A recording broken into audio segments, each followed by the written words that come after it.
Good morning.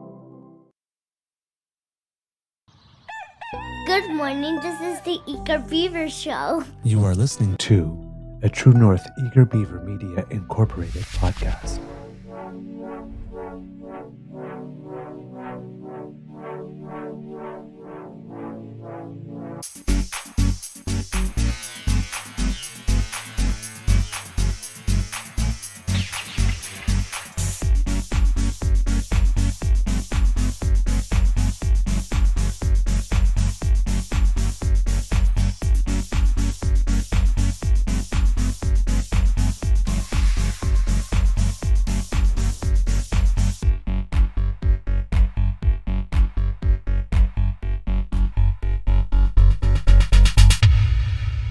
The True North Eager Beaver podcasts are proudly brought to you by our founding sponsors, the Miss V Mysteries from Corvid Moon Publishing, your source for science fiction, fantasy, and cozy mysteries featuring a broad diversity of characters.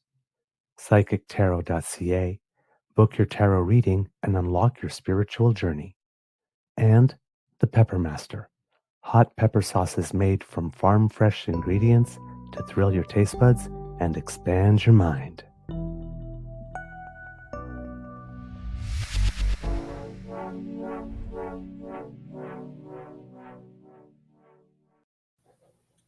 Well, good morning and hello, kids and cubs, and welcome to Season 5 and episode number 692 of the Daily Beaver Morning Show. 100% Canadian. Today, recording day is Tuesday, July 15th, 2025, the day after, and we didn't mention it yesterday, le jour de la Bastille in French, in France. Yes. Forgot about that. Bastille. Yes. Yes. Indeed. Allons enfants de la patrie, le jour de gloire est arrivé. Happy birthday to You hear the people sing? No. Singing the songs of angry men. And so yes, happy day to all our friends in Vive la France. I hope all of you had a wonderful day, and especially because we have a lot of French nationals or dual French nationals in Canada as well. So my bad for not mentioning it. I was on the web last night and said, "Oh yeah, that happened, didn't it?" You know what? I was looking at a headline yesterday while we were on the show, and I meant to mention it, and then it just time got away from us. And it's like, oh, I got to go, and I completely forgot. So there we go. Salut mes amis. Salut mes amis. All right. Let's see. So yeah, today's recording day, Tuesday, July 15th, 2025. It's a beautiful day here at the Beaver Lodge, as you can tell by the sun of my face. I am your host, the Eager Beaver, pronouns he, him, he, Mr. Beaver A. And with me, as always, is my good friend, Mr. Grizzly. A big thank you goes to our podcast founding sponsors, the Pepper Master, the Miss V Mysteries from Corbin Moon Publishing, and PsychicTarot.ca. To be honest,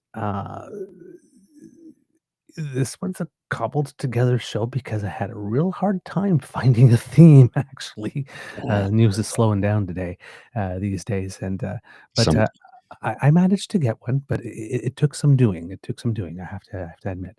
But before we get into it, Mr. Grizzly, how is your mental health today, sir? Well, it's not great at the moment, but it's only because I've been up since 3 a.m. And not by choice. I just woke up and could not get back to sleep. So I took Lola out earlier. She's already had her WALK, and she's sleeping beside me here in the studio. But yeah, when you don't get nearly enough sleep, it really does mess with you. Now I fell asleep on the couch around 9:30 last night. Woke up at 10:30, crawled into bed, then woke up at 12:30, 1:30, 3, and I've been up ever since. So not in the greatest headspace at the moment. A little bit of a headache. Which is never wonderful. So yeah, I took some aspirin. Hopefully that'll help. Okay, I'm in a similar space head-wise. I am a little sleep deprived, but that's only because, given that we were out all day Sunday, we went to Sandbanks Provincial Park, and then did some touring in Prince Edward County with some friends. Um, so I had missed the Wimbledon's men's final. I missed it too. I saw the guy presenting with walking around with the trophy, but that was it. I missed the match altogether. Well, I had two, but that was like by design, right? Because we weren't going to be there. So I managed because I never am able to successfully do this, right? DVR it? It's well, to not hear the result before I get to see the match Oh, okay. because it's everywhere, right? You go on Right. social media to answer like a tweet, and like the first tweet Hey, you turn on your congratulations Twitter, to like you. the first thing right there is like somebody holding the cup. It's like, come on, man! It's like I've been working all day to avoid seeing it, so I managed to successfully avoid seeing it. But then we got back home and it was like 10:30 at night or something. And it's like, well, do you want to watch the match? And it's like, well, I mean, this is my bedtime. Mm, Usually, if I want to get 8 hours or well, close to 8 hours before any hope of at least 6.5, let's say, before coming to the show. And I'm thinking, well, there's absolutely no way I'm going to get on the Twitter or social media the next morning and not see it either. So I watched it that night, 3 hours and 29 minutes. So so when I finally got to bed, it was like, and getting up to stretch a couple times and glass of water, go to the bathroom. And you're watching it, the on-demand one, so you can't fast forward over the commercials, right. right? You have to watch everything. But I did, and I'm glad I did because it was a really great match, uh, and the result didn't get spoiled for me. But it was a short night the night before. I don't think I've fully gotten up yet. So Probably not. the Louis Vuittons that you have is my right here is my dedication to the sport, the summer sport I love as Who a fan. won, by the way? I saw him carrying a trophy around. I have no idea who it was. Oh, it was Yannick Sinner. Yeah, no idea who that is. Yeah, he's the number one player in the world. And what happened is that Carlos Alcaraz, well, it was Sinner against Alcaraz again. So the French Open final was also Sinner against Alcaraz. And in the French Open final, Sinner had 3 match points. He was up 40-love Mm, on Carlos Alcaraz's serve, and all he had to do was 1, and he was walking away with the French Open. Alcaraz came back and actually won that game, and then won the whole match. So basically, snatched victory from the jaws of defeat. And at that point, Alcaraz had been in 5 Grand Slam finals and won 5. He's 5-0, and he's only 23. well, I didn't watch much of Wimbledon this year because it was late. Mhm. Traditionally, it's in June. Late June, it covers Canada Day. Yeah. Yeah, but that's usually by Canada Day, the winner's been declared. This is like, well past that. So it kind of No, missed. no, it always goes into July. Yeah, I don't for some reason I don't remember Yeah. that. But I When I don't know. saw it when I saw it live, and we were already in July, and that was, like, in 2000. Okay. I always remember it being late June, early July, but who knows? I mean, look, this year's been weird. Oh, yeah, yeah, and and the whole tournament was weird, like, after the second round, I think there was, like, I think 10 of the 12 of the top seeds, men and women, had already been eliminated. Right. It was just a weird tournament all the way around, um, but this in that match, and Sinner himself has 3 Grand Slams. So Carlos had 5 at that point, and, in head-to-head matchups, however, Sinner, even though he was number 1 in the world, and Alcaraz had been number 1 in the world at some point, Sinner had never defeated Alcaraz himself, so that the French Open, he was like, so he had it. Hmm. He had it. He just one more point. Yes, and it slipped away from him. But this one, I don't know what Sinner did in the last like 6 weeks, but that man came prepared. Yes, it could have been a straight 3-set win for him. It went 4 sets, and because Sinner had got the first break in the match, and Alcaraz did the thing that he usually does, comes back like near the end of the set and then just took it. And I thought, oh God, it's going to be one of these ones again, right? Right. But no, Sinner buckled down, and just the next 3 sets just rattled him up. He just like found this other gear, and as a tennis fan, watching them 2 play, because both of them can run so fast Hmm. from side to side, and they can both hit so hard, and they can both change the direction of the ball pretty much on a dime, that you're watching this ball. Remember the days when we used to play pong? A lot. and that little dot started going really fast, and there was, like, Mhm. nothing you could do. It's like watching them, humans, do that. When you watch them play, the ball just goes so fast from side to side because they hit so hard, but they get back to it, like, they can do, like, 7, 8, sometimes 12-shot rallies with the they're slamming the ball, and I'm thinking, "Oh my god, these poor guys, when they're, like, 28, their knees, their poor knees, because they They don't just feel it yet. it's like, sometimes I'm watching it, and I'm thinking, like, "D do I have this on time and a half speed?" Because the ball is just going it's like, no, they're really hitting that hard and running that fast. So it was very, very entertaining, very engaging, and, we thought, like, when I'm watching the match, and I'm thinking when Sinner turned it up, I'm thinking, "Okay, at some point, he's going to have a dip, because you cannot play Mhm. this well for that long, for 3 full sets." He played that well for that long for 3 full sets after losing the first one. He just, Well, like, he flipped a switch, and that was it. It's like, "I'm winning this," and it was just even yeah, watching nobody him else. close it, right? You think, okay, the last one, you're serving for all the marbles, you'd never beaten Alcaraz like this.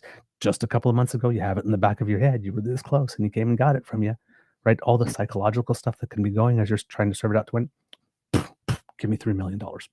He's just like, I "Jeez, I man." have other things to do. Please just get the send the check to me, please. Yeah, and in the women's final, it You was the same. e-transfer that? Yeah, and the women's final was the same thing. Iga Swiatek was playing, Amanda Anisimova. She won 6-0, 6-0. Mm, Double bageled in a Grand Slam final. that's pretty rare. I was just like, When was the last time that happened, you know? I don't remember. I'd have to look it up because I Yeah, can't tell you off the top of my head, I think ever it's remembering that happening. yeah, I think there was a French Open, a woman, Amanda Lawson, whose name I've never heard of, and she was in the final against. Oh god, I can't they mentioned it on the show. Mhm. I can't remember. Now, I think it was her against Chris Evert, maybe? Yeah, that's a long time. It was like 40 years ago, Yeah, right? maybe, but I'd have to look that one up again. I might be wrong on that one. But What's her name? yeah, Margaret, what was Margaret Court? Yes, yeah, she won. She's still the most winningest player in professional tennis history, correct? Yeah, I think she's got 24 to her credit. Yeah, nobody's even that close. I mean, she's still got more titles than anyone. Yeah. Yeah, Serena was trying to get I think Serena got to 23 or something like that, and she was trying so hard to get to 24 near the end, and just, like, people just came up, and it's like, "Bianca Andreescu, sorry, nope." It's It's just like, like, you know what? You're at the end of your career now. Hey, you've had an amazing career and made tons of money. Margaret Court did not make a lot of money. no. Barely made anything, Right. right? Now Yes. she was a great tennis player, not the best person. Kind What? of, she was a sort of an Anita Bryant, if you will, Yes. right? Yeah. So, Yeah. yeah. Oh, there we go. It was, the French Open in 1988, and it See, there was, you go. Steffi Graf that had, done it at that point, and I can't remember, who it was against, though. So that's what, 37 years ago? Yeah, yeah. So, yeah, it was impressive to watch, and I like watching doubles, and it's not very much on TV, Mhm. and for the men's doubles, it was the first time since 1937 that an all-British duo Oh, won at home, and that was a really fun match to watch. So, yeah, it was a weird Wimbledon, mhm. but it was a very, uh, satisfying one ultimately at the end. Well, I don't know if you caught any of the FIFA World Club match, but, No, I missed them all, actually. well, Yes? okay, let's see if I can find it. So they present the trophy at the end of the match, and, well, there was some awkwardness, we'll say that, because, Trump got on the stage to present the trophy, and then Mm. usually Oh. after the presentation, you vamoose, right? No, Mm. he stayed with the team Mm. and celebrated like he was the man or something. I had a clip of it here, but I'm just trying to find it, and I'm like, "What is he doing? Like, this is weird." And no, he stayed up there. Yeah, got a clip right here. I'll show it to you. It's really awkward. I'm like, what is wrong with this man? He thinks it's all about him. I What? mean, he thinks it's all about him, right? We'll probably get this, but no, this is somebody's phone. We probably won't. See him standing there, right? Yeah, applauding, yeah. And then the guy from FIFA's trying to get him off the stage as the team celebrates. And he's like, come on, let's go. We got to get off the stage. We got to get off the stage. This is not about us. It's about the team. Let's go. So okay, that ain't working. I'll push him in the back to get him. It's just, wow. I know. It's like, get out of the shot. Get out of the shot. It's not Get out of the you. shot. It's like, it's not your club. It's not your team. You didn't manage it. Get out of the shot. Oh my God. Refused to leave. Well, and the other story that he kept the one. He's got the original one in the Oval Office. That was a replica. Oh, okay. Yeah. He kept it. He's like, and he's bragging about it. Yeah, I kept. Well, they told me to hang on to it, and they said they were making another one, so I kept it. And they said, no, that's yours now. I'm like, yeah. Did they really though? No. Did they really? No. Yeah, that's like when I saw that clip of him after announcing that he had he was going to do the 35% tariffs. It's like, yeah, I was on the phone on Thursday. He says I was on the phone with Canada, and it seems to have been well received, and everybody from Canada is going, we never called him. No, there was no. Listen, if he's saying it for American TV, or if the White House is saying it for American TV, you really have to seriously doubt if it actually happened. Look, his tablet is an Etch-a-Sketch. That's what it is. His tablet is an Etch-a-Sketch. It's like, he's like, I don't know what's wrong with it. Oh, here, let me reboot it for you. Take it and shake it really hard upside down. There you go. Yeah. I use the dials and you can write your messages again. I know. It's like after months and months of after weeks and weeks of negotiating, Carney hasn't been there for months and months. After all this time negotiating, I just unilaterally, in the middle of a good faith negotiation, in which Canada seems to be doing everything right, just decided it was going to be 35% tariffs like this, and it was well received. Yeah, if you've been paying attention to Canada at all since any of this happened, like there is no galaxy, universe, solar system, postal code, area code, planet, continent in which that news was well received. Boo Boo Kitty, we know you're making that one up. Anybody who knows Canada knows that was not well received. Just like I was like, oh yeah, I climbed all over them and then made them forced something down their throats, and yeah, they loved it. They had no problem with that. They said, yeah, thank you, that was great. We want to sign on to that. Give us another slice with 2 scoops. You need to understand how this man's mind works. And I actually saw him in a deposition one day, a number of years ago, in a deposition. They said, well, what is your net worth? He goes, well, I just decide what I feel like I'm worth that day. And I just decide I'm worth $1 billion. I'm worth $1 billion. And in my mind, I'm worth $1 billion. It's like, okay, in your mind you are, but what is your actual net worth? Well, $1 billion or 2 billion or whatever he said it. I'm watching this going like, this man is completely delusional. It's one thing to believe I'm going to be a success. You can say that and be in every fiber of your being. It's another thing to say you're something you are not and believe it. Mm-hmm. Yeah. Okay. I got a great joke for you, Mr. Grizzly. It's a guaranteed get rich scheme. Mm-hmm. How are you guaranteed to get rich? Commit massive fraud. Buy Donald Trump for what he's actually worth and sell him on the market for what he thinks he's worth. Oh, yeah, that'll so a couple of bits, and now I'm worth $1 billion. Guaranteed get rich scheme works every time. 60% of the time, it works every time. What? I can imagine him saying something like that. And believing it? Yeah. Like the most interesting man in the world. He speaks French in Russian. What?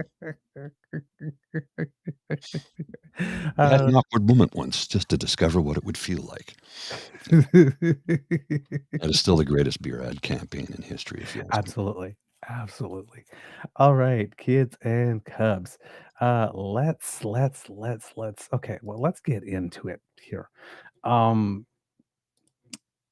w- as I mentioned before on previous show, Mm. Trump. There's a couple of things we know about him. He's lazy. Oh, yes. He doesn't like to do the work, No, no. and he's impatient.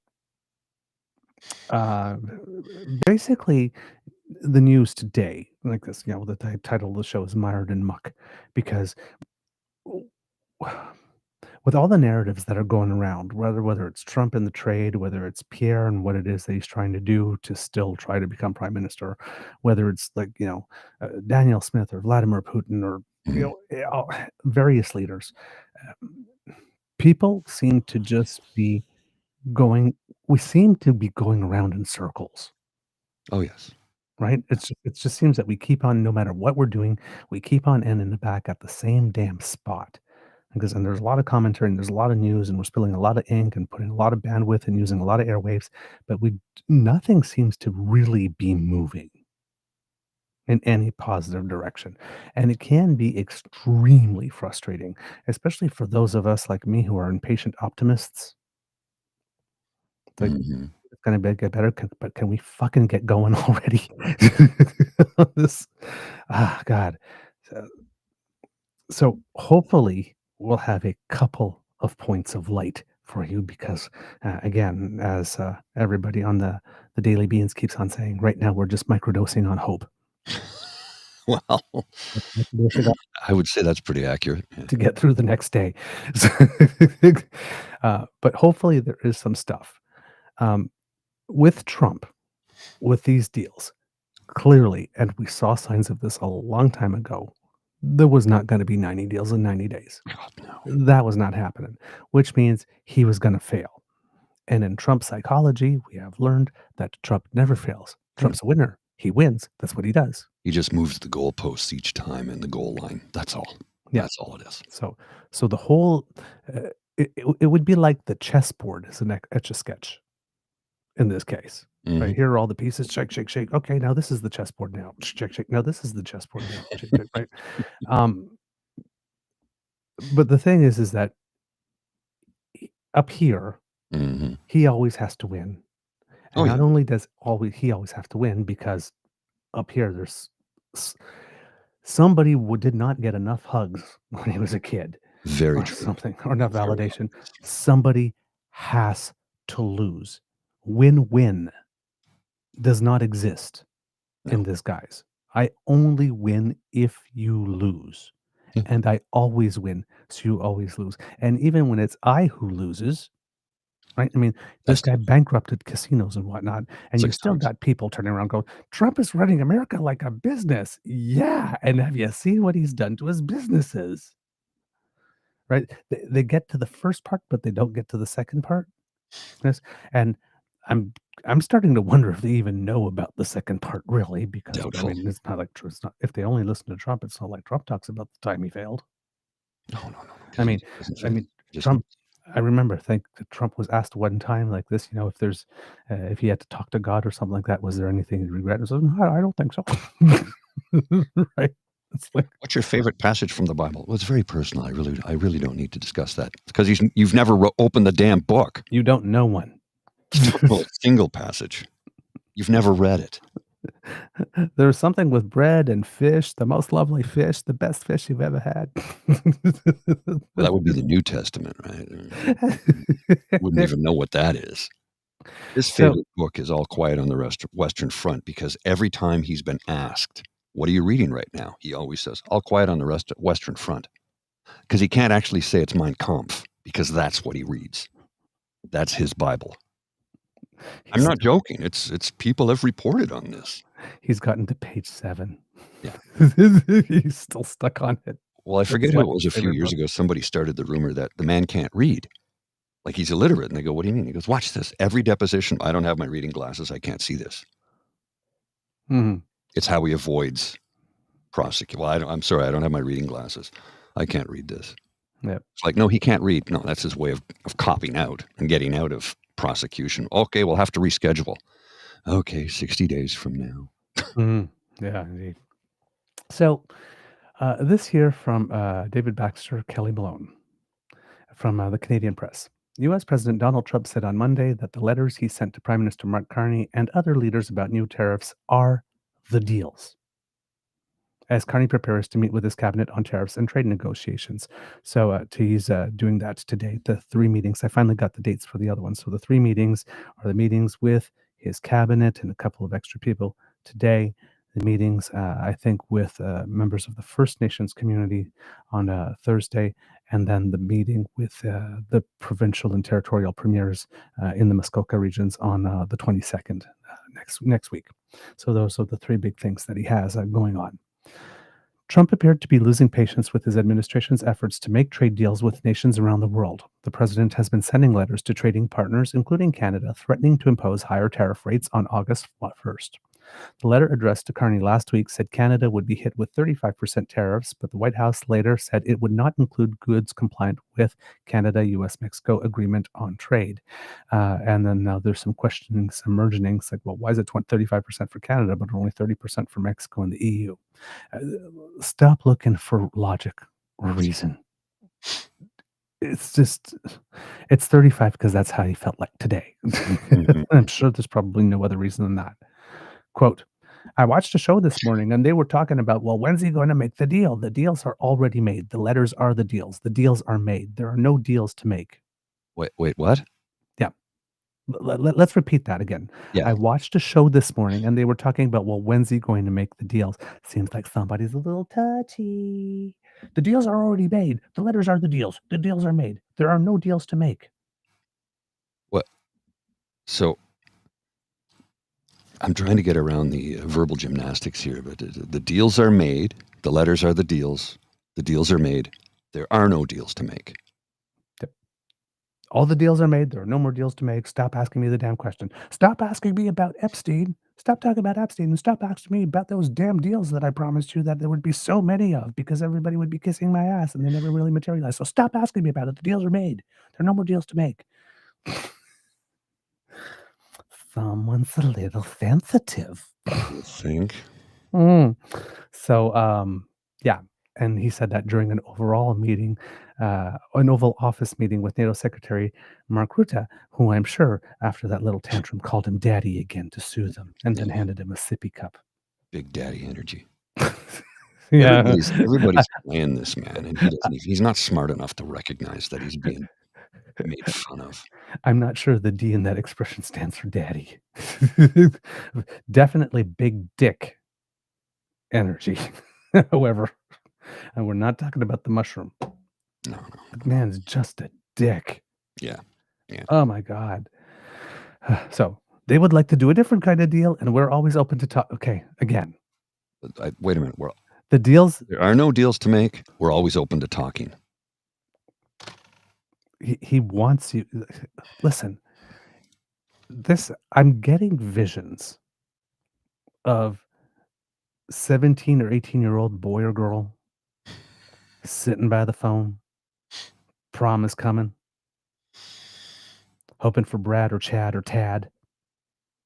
Or Biff. There's always call. a Biff in there, right? Pardon? There's always a Biff in there somewhere. A Biff.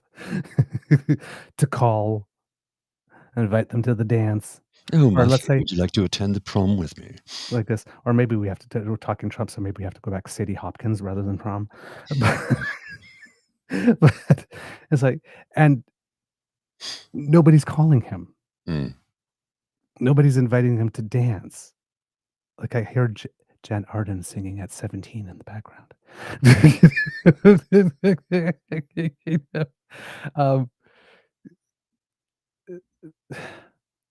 People are, they know there's no point, so they don't want to invest the time. But you got to maintain the appearances, or else he gets all upset, and then unilaterally throws your country a curveball. Not paying enough attention to me. Well, there's 35% tariffs now. Oh, you want to talk now?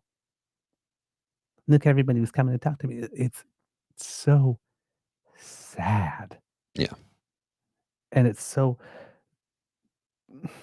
pitiful, actually. if it weren't for the fact that he was the most powerful person in the world Mhm. and could upend everybody's lives, we'd just be all of us collectively around the world would just be looking at him, cocking our heads and going, Well, remember "Muffin." he did say, "I run the world."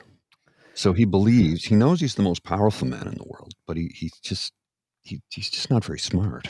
I know, but it's just like, "Oh, poodle. Bless your heart." Right? That's what we would be doing. But he's got his hands on the button, and he can he's such a player for the world economy given his position that we can't just do that. We have to sort of entertain him and step into his world, which is just a mess. It's just a mess. So, yeah, stop asking about the deals. The deals are done. The deals are made.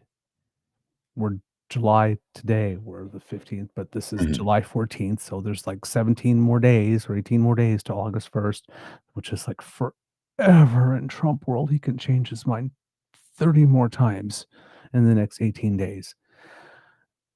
And he's hoping that everybody calls him and starts kissing his butt and whatnot, and then he can turn He's around gonna and taco. right? He'll taco. Yeah.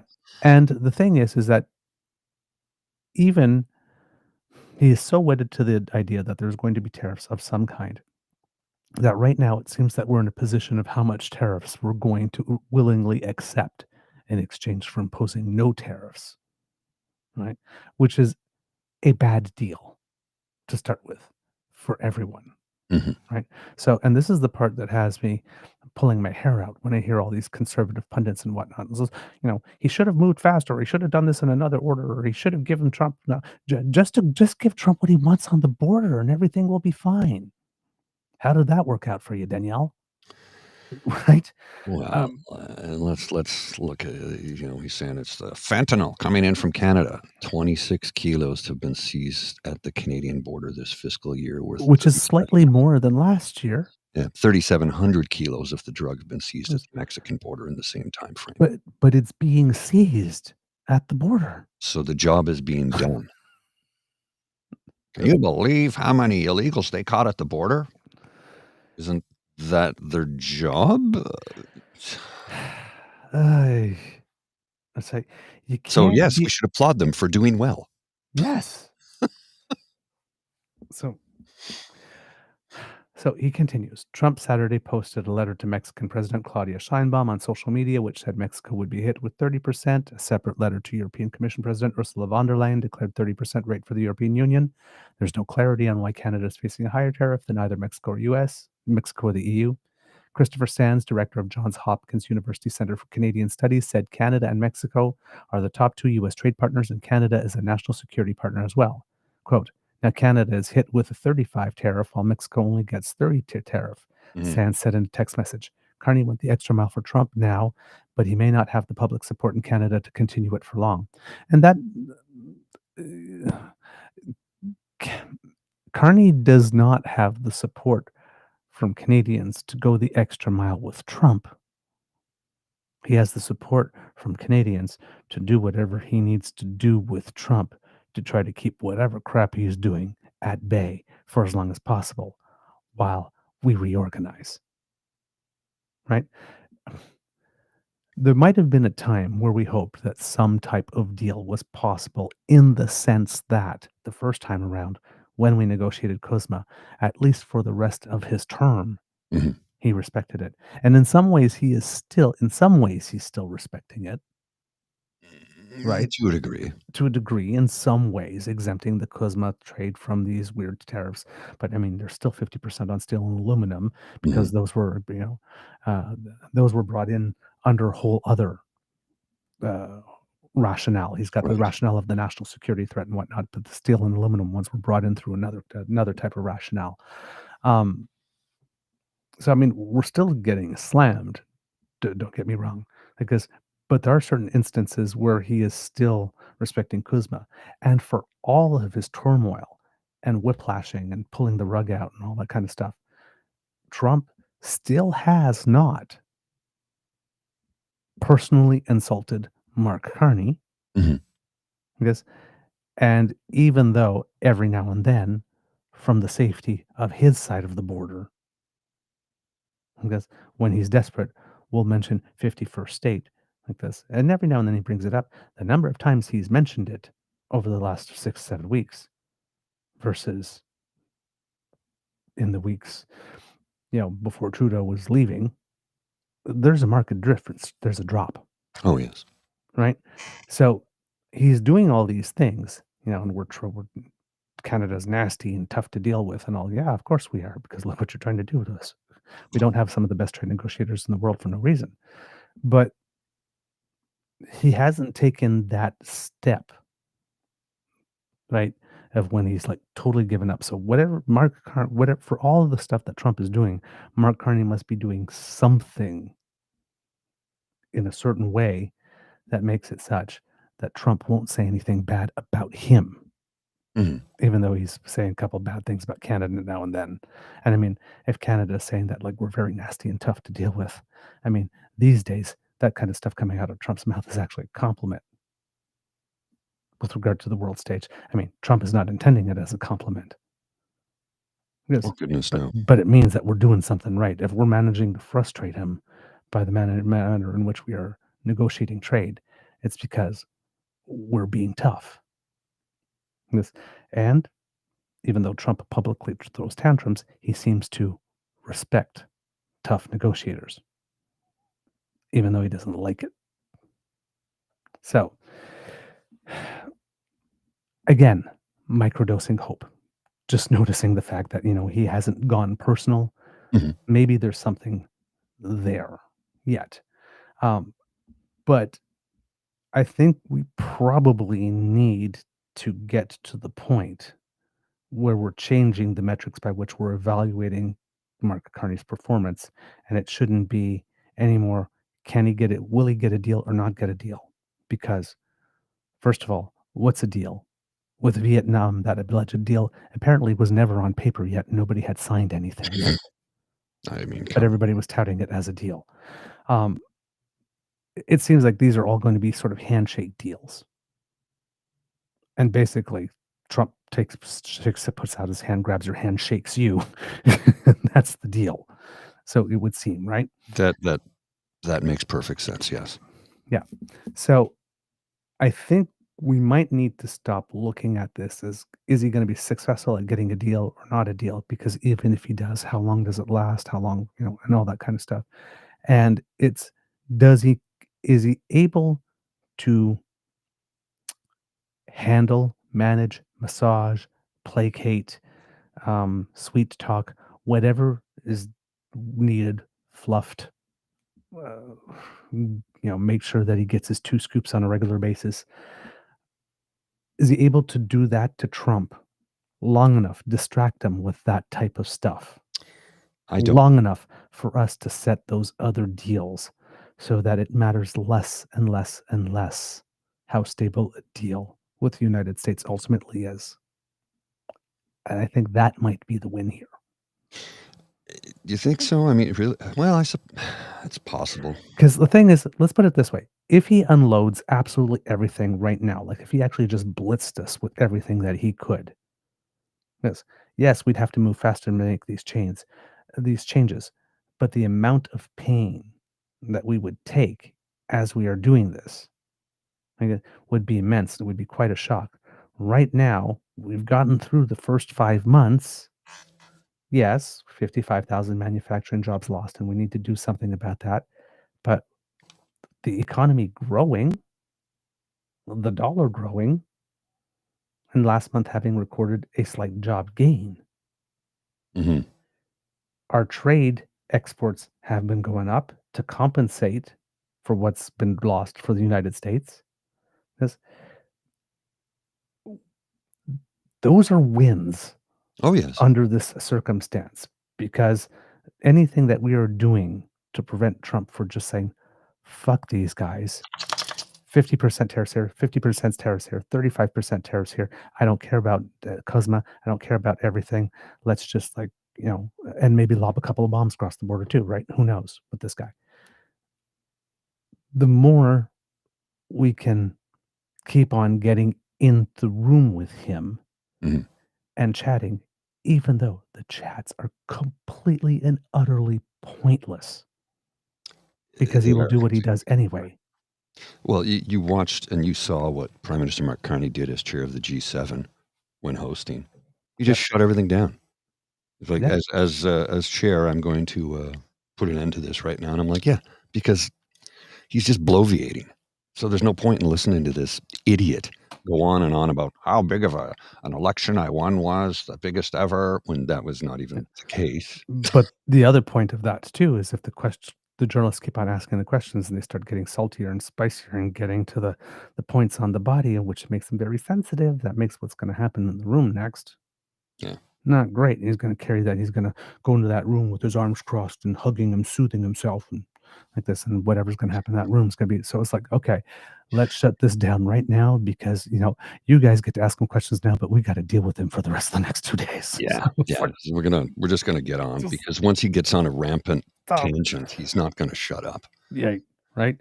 So there's a lot of Trump is really think of the most high maintenance person you have ever dated, Mm. and then multiply that by 1,000. Yeah, that sounds about right. And then put them on speed. Okay. So maybe we have to lower our standards here.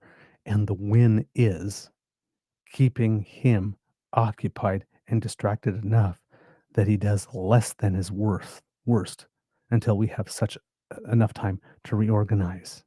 Mhm. That when he actually does get frustrated enough to do his worst, it maybe doesn't hit so hard anymore.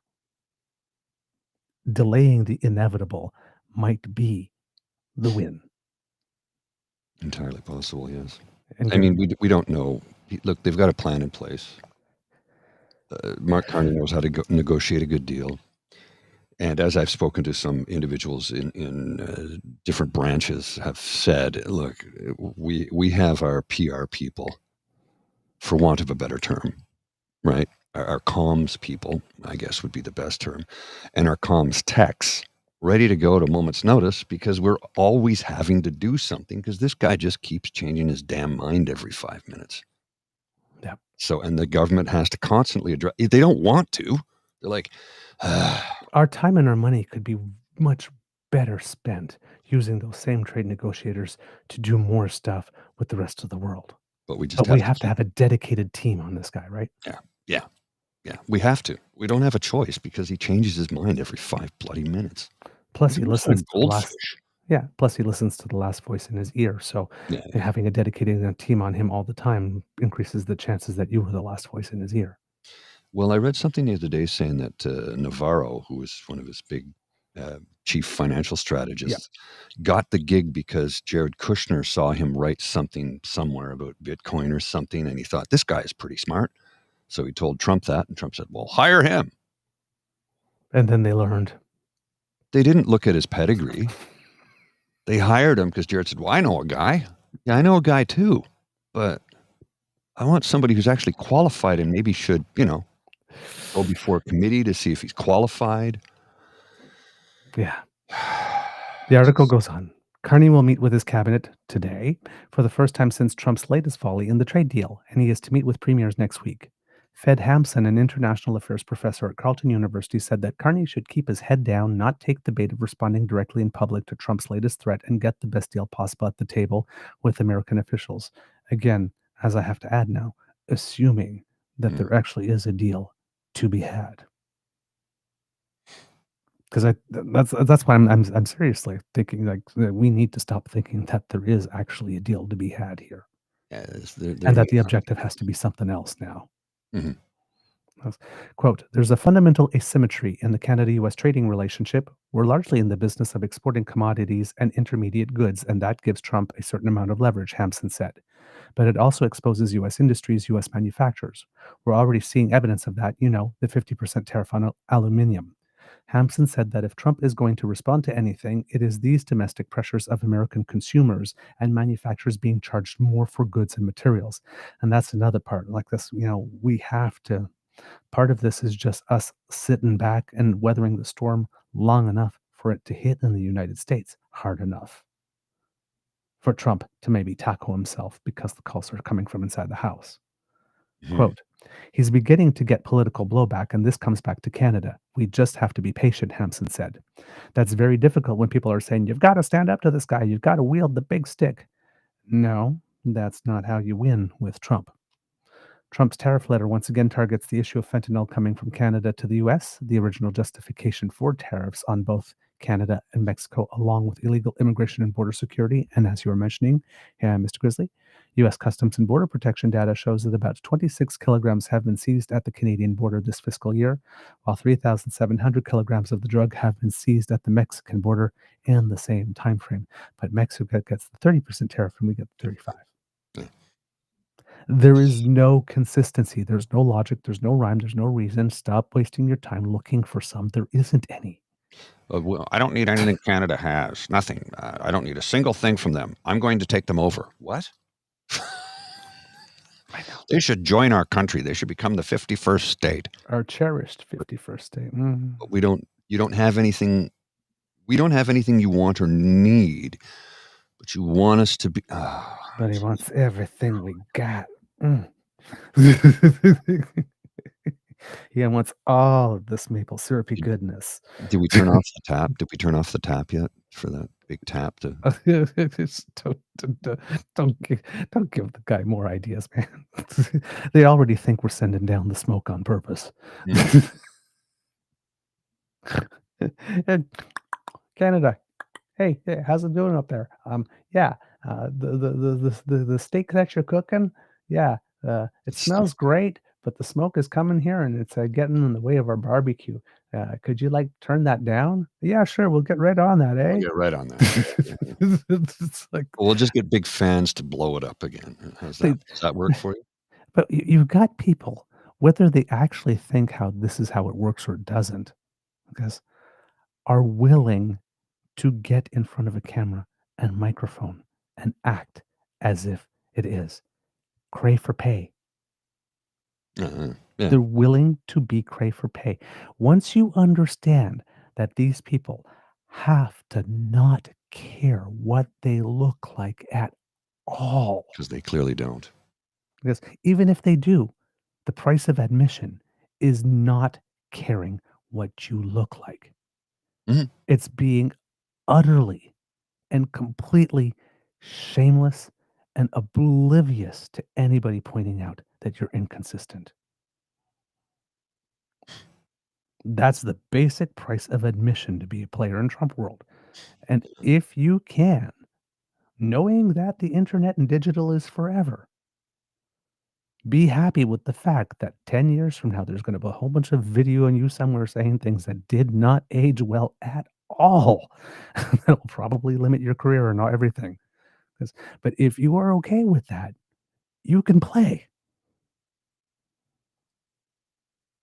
It's like all the natural, normal standards of basic decency. And it's like, don't you care what you look like? And are you not ashamed? And really, are you not afraid that your grandchildren are going to see this 30 years from now and go, what the hell were you thinking? None of that matters. That's not the world they're functioning in. And a lot of these people, like I said, they keep on saying that politics is show business for homely people or people that didn't have the talent to make it entertainment. Because if this whole thing in the United States is a constant audition for American Idol. Well, it certainly seems like it.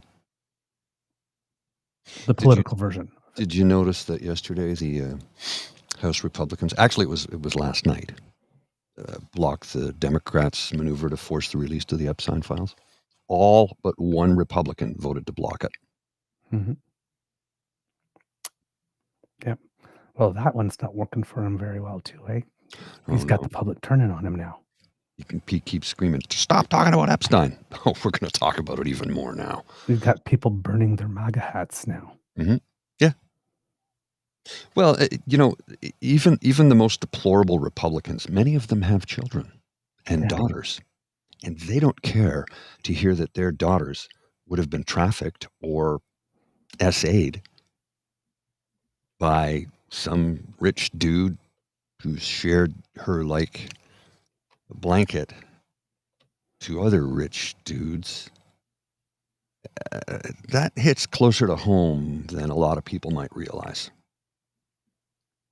Yeah, it's like somebody said, okay, it's like at least Democrats and Republicans can still agree that pedophilia is bad.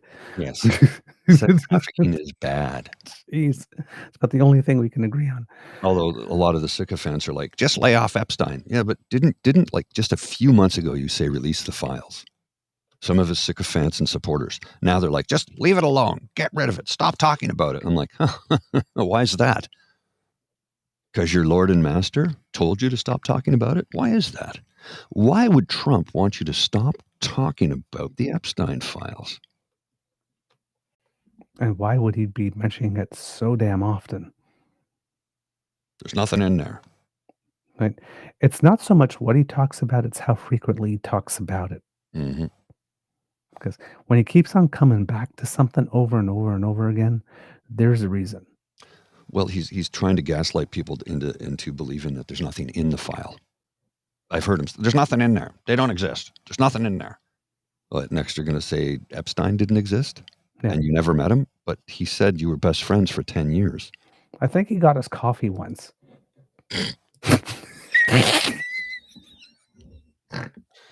I flew to the island on his plane so he can get me coffee. Yeah, we had coffee. Yeah. Like, I mean, and like he just lost his mind. He had this whole screed on Truth Social here that I am not going to read because it is disjointed. But just to give you a little look, it starts with what's going on with my boys and in some cases gals. They're going after Attorney General Pam Bondi, who's doing a fantastic job. We are on one team, MAGA. I don't like what's happening. We have a perfect administration, the talk of the world. And selfless people are trying to hurt it over a guy that never dies, Jeffrey Epstein, blah, blah, blah. Like this. But all of it, look, it just goes on and on and on and on and on. Okay. Again, I keep on saying, we found the place on the body where it hurts when you press. Let's keep pressing. Let's keep pressing. You got Alex Jones making videos from his car again going, it's like, I'm sick to my stomach. I could throw up. And it's like, oh, yes, Alex Jones. Yes. Because after all the things you said about the Sandy Hook kids, yeah, you actually care about children kids and that might have been hurt by Epstein. Yeah, we believe that. Sure, Jan. You got Elon, in that first feud when the divorce was happening, going, he's in the Epstein files, and then he deletes that post, and then it's not going well again, so he brings it back up again. Like you mentioned, you got prominent Democrats that are asking for all related documents with Trump's name in them. They're turning on the guy. And Mr. Grizzly, do you happen to have the little video on Trump tanking on immigration lined up? Just a second. I don't know. Hang on. Oh, there we go. Yeah, just give me a sec here. And then I saw this tidbit. Harry Entman, I believe it is, the pollster guy for CNN, pointing to some numbers about what people are thinking about Trump on immigration. Now, again, immigration. This is his marquee go-to file that his get out of jail free card whenever something's going wrong. Just talk about those caravans again. Just talk about those MS-13 drug dealers or something like that. And then, all the red base goes, oh, yes. Like this, and then open up their wallet and throw money again, right? This is his security blanket. Hang on a sec here. There we go. That should work better. How is the president doing on immigration at this point? In a word, Kate, oof. What are we talking about here? Take a look at this. Trump's net approval rating on immigration. Got 5 numbers for you across the screen here. A lot of focus on Gallup at -27. That's horrible. Quinnipiac University -16. That's awful. Marist is bad at -9. Ipsos is -8. Fox at -7. Bad. So going from your left side, bad, to just downright terrible on the right side of your screen, the American people have turned against President Donald Trump on what was his best issue, one in which he had a positive net approval rating for most of his term, and arguably the issue that got him, of course, the GOP nomination all the way back in 2016. Aww. You What just a love to shame. see it. What So a shame. again, right? MAGA is starting to turn. Some of his supporters are starting to turn. These tariffs, the more he goes crazy, this are going to be paid by Americans. Brazil, what he's doing with Brazil on the tariffs, which makes it look like there's no rhyme or reason for the tariffs, right? The Brazil thing is what's really sinking him because he yes. really looks like he is meddling in other people's affairs. And like he's like thinking 50% on them. And Brazil, Lula da Silva is just not having it. He's got no time for Trump whatsoever because Trump tried to stop him from becoming president. He was all in. That election result between Jair Bolsonaro and him was relatively close, which is why Bolsonaro tried, allegedly, we still have to say, to pull that coup for which he's now, trying to be drawn into court, which again, Trump gets a little sensitive because I guess he sees himself there and doesn't want Americans getting any ideas about what you do with a former president who tries to lead a coup. Pay attention to Brazil, people. Yeah. Pay attention to Brazil. So this De Silva guy has no time for him whatsoever. De Silva has no fucks left to give when it comes to Trump. None. As does most of the rest of the world. And there are so many delusional people think, well, we're the biggest marketplace. We've got all the people. We get 8.3 billion people in the world. 347 million of them live in the United States of America. Yeah. You're the 0.3. Yeah. Now, Brazil is only the United States' 15th largest trading partner. But, kids and cubs, if I was Mark Carney, hey, De Silva, What's up, let's bro? be besties. What's up, bro? It's like, I'd be working that phone and I'd be trying to make sure that I become his new bestie. Oh, yeah. Yeah. Because we need another person on the American shelf, the America shelf, that has no fucks left to give either, and is just as resolved as we are to tell them, you know what, fuck you.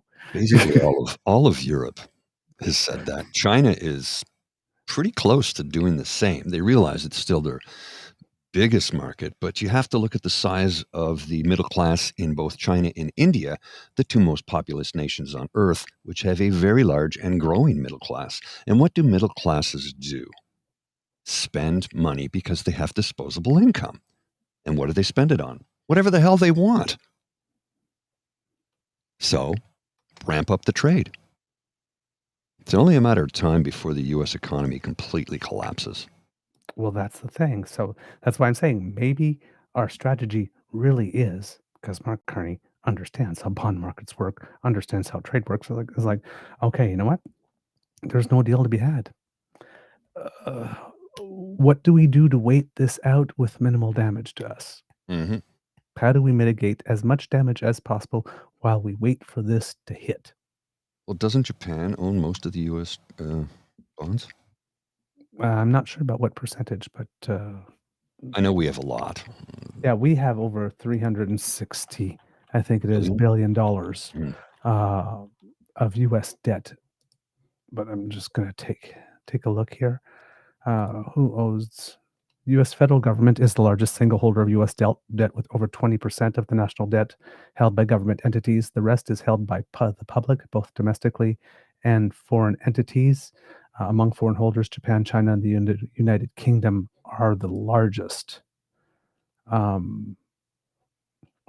we go. USA Facts. Yeah, I think Japan has a larger share and then China shortly thereafter, if memory serves. I was reading something about it the other day. The only problem, I read so much, I can't remember everything, and I forget to bookmark a lot of stuff because it's just the ADHD brain. You read it, it goes in your head, Yeah. you keep it there, and you know. Yeah, there we go. Over the past 20 years, Japan and China have owned more U.S. treasuries than any other foreign nation. Between December 2000 and April 2024, Japan grew from owning $556.3 billion to just over $1.1 trillion. China's ownership grew from $105.6 billion to $749. So yeah. And what's their national debt at? 3 or 4 trillion right now? Or is it higher than that? It's got to be higher here because here it says 5 countries hold about $3.3 trillion in U.S. treasuries, roughly 40% of all foreign assets. So Japan's first, China's second, the UK's third, Luxembourg is fourth, and Canada is fifth. Oh, it's a lot. I've got this U.S. national debt clock. I'll put this in the chat. It's really cool.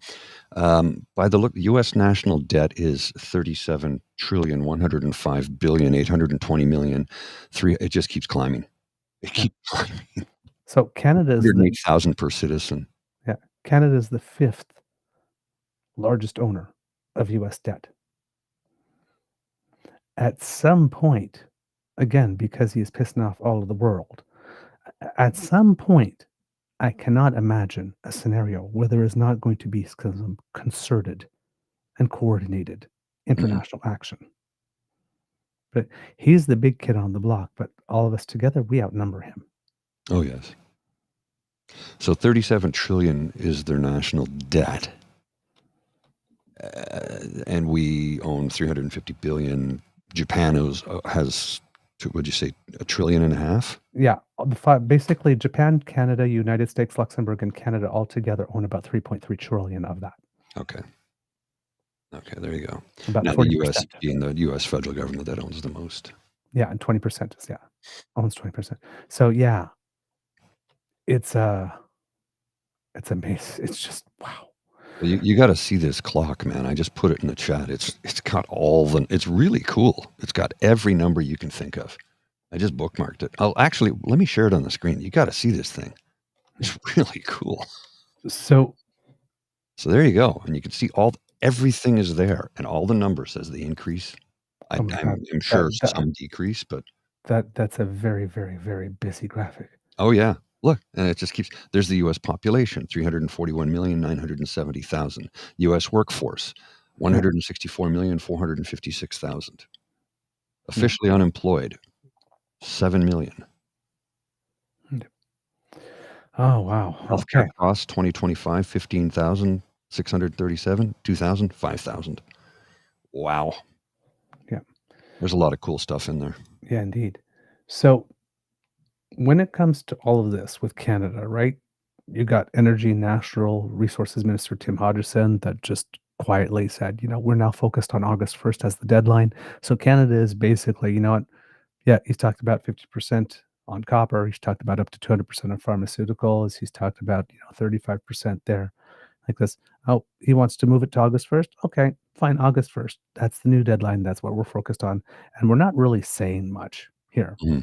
We have Industry Minister Melanie Joly, who says, and this is where some of my thinking comes from when I heard this, she goes, we're in solution mode, and we're trying to make sure that ultimately, while the U.S. is becoming weaker, we will become stronger, and we will diversify and turn ourselves towards Europe.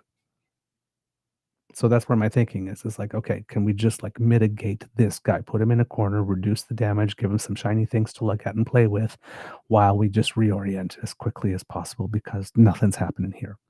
And then you get the Premier of British Columbia, David Eby. I've reviewed the letter. The letter is flailing. It's factually incorrect. And other F words do come to mind.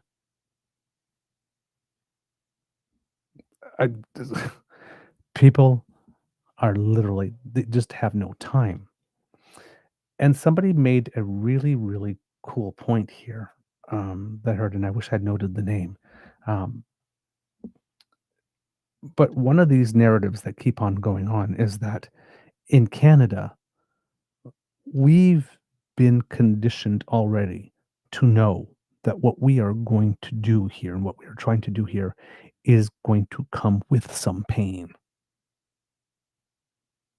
And we seem to be quite okay with it based on the way that we've been participating in the boycott, and it's still holding the boycott, I should say, probably, and we're not going, and we're not buying like this, and it's getting so bad that, Americans are coming here and says don't punish us, so, I mean, they're feeling it, right? And we're not letting up. And this is geez, can't you guys have it? Why aren't you guys over it by now? Because you guys aren't over it by now. It's why should we go first? We shouldn't be smug though as a country because you got to look at our what our debt to GDP ratio is here, and you can see it. So we're in the top 10. Yay! Yeah, but it's nothing like the U.S. Oh no, our debt isn't, but look at their debt, 37 trillion. Public debt to GDP 100%, external debt to GDP 91.67. You go down here to Canada in 10th place. Public debt is 118.53 and external debt is 157. Those aren't good numbers. No. Nope. They're not. They're not good numbers. Now, we did have a global pandemic. Mhm. But those aren't good numbers. No. But the fact that we as Canadian citizens are so dug in on the boycott actually helps the Prime Minister. Oh, yes. Because, yes, it pisses off the Americans. And if it does, well, then, Trump gets more calls coming from inside the House. And Mark Carney can go, hey, it's not my fault. It's the shareholders of Canada, man. Yeah, the shareholders. I checked with them, and they're like, yeah, they ain't having it. The market has spoken, man. I can't make them do it. It's a grassroots thing. Yeah. And that continues to give Prime Minister an opening to say to Trump, because we're being very nasty. It's like, no, Donald, we're not being nasty. We're being really reasonable because, look, man, it's like my people are not going to let me go further. I would love to do more, but my people are just not having it. So the more we dig in, the more we give our Prime Minister that cover. And I thought that was a really interesting take on it. Because the United States, as evidenced by Ambassador Fuckface, seems to believe that, oh, well, if Trump wants something and there's a law that says Parliament can't do it, I'm sure the Prime Minister can find a way to get around that. It's like, sorry, my hands are tied. The shareholders just won't let me. Mm-hmm. Sorry. I checked, and I checked. It's like, I would love to help you out, but I can't, you wouldn't commit political suicide for me, right? So, I can't do that for you. I'm sorry. And it's like, look, Donald, we like each other, right? We got this good thing going on. It's like, do you really want me to be replaced? You never know who you might get. It's like, don't make me piss off my people, Donnie. The owners, and they ain't having it. You're on your own. You're on your own. The next guy that comes in may not be as sweet as I am. Yeah, at least I'm trying to negotiate in good faith. The next guy might not do that. Just say, yeah, we're not trading with you anymore. It's like, if the people are so mad, who do you think they're going to send after me if you get rid of me? Hey, listen, when you're dealing with someone who only understands money and that hand up, the don't make me, or I'll backhand you. Show them the same thing. Show them Speak his language. Yeah, speak his language. He wants to be a tough guy, which he isn't, but he wants to be a tough guy. So talk like a tough guy to him, and he'll understand it. He's not a tough guy. It's like, listen, Donnie, I'd love to, but the people.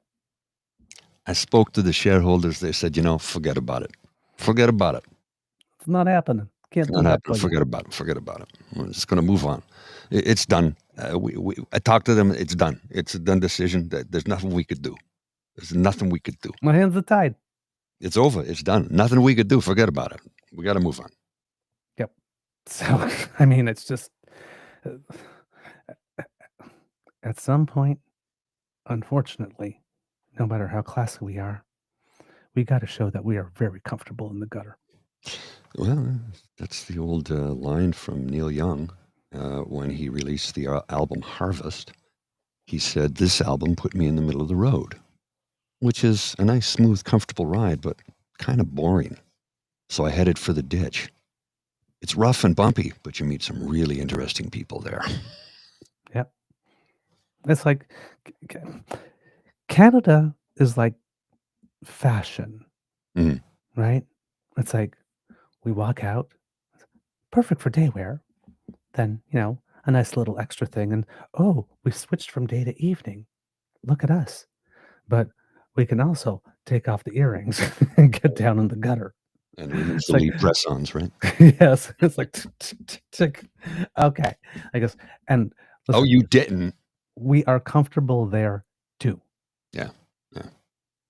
it's like you need to remember fighting is a part of our favorite sport. You get a 5-minute penalty for that. You go to the box So and you we're feel just going to shame. curdle you. We're going to pull the sweater over. We're going to sweater you and just Yep. lay up. Was it what, the Inglewood Jack? If you remember that, the Sam, the character of Julius from Pulp Fiction. Mhm. They had Luc Robitaille from the LA Kings said, my favorite coach when I was a young lad was Julius. He was pretty intense, and he's Sam. Oh, what's this shit? I'm blanking on his Samuel Jackson? Thank you, Samuel L. Jackson, playing the character of Julius as a hockey coach. Julius from Pulp Fiction as a hockey coach. Inglewood Jack, Inglewood Jack. You pull the sweater over his head and take your elbow and your knee and slam it into his skull. Jeez. So yeah, you know what? Well, again, we might have to hip check him into the boards a couple of times. Like this. Maybe take a shot when the ref's not looking. Down you go. Oh, what? I was just standing here. He just like ice is slippery. We had nothing to do with that. Wasn't me. But yeah, basically that's why I'm saying. Listen, I could be completely out to lunch here. I admit it. Like I said, part of me is trying to. Part of this is analysis, yes, as much as I can, and part of it is, I have to admit, is looking for stuff that can make some type of sense in a world of utter and complete nonsense. Well, we do live in a time of nonsense, unfortunately. Yes. And, I know that our prime minister has been in the room when there's been big upheaval. Oh, yes. In the past, and has managed to steer. So I'm not sure if there's been anything like this, because in the rooms that he's been in, even when there was great upheaval, most of the other people in the room, if not all of them, have been at least rational actors. Now, by rational, I don't mean they make the decisions that we want to, but they make decisions in a frame that makes sense, right? China, even though they make decisions that we don't like at all, is rational.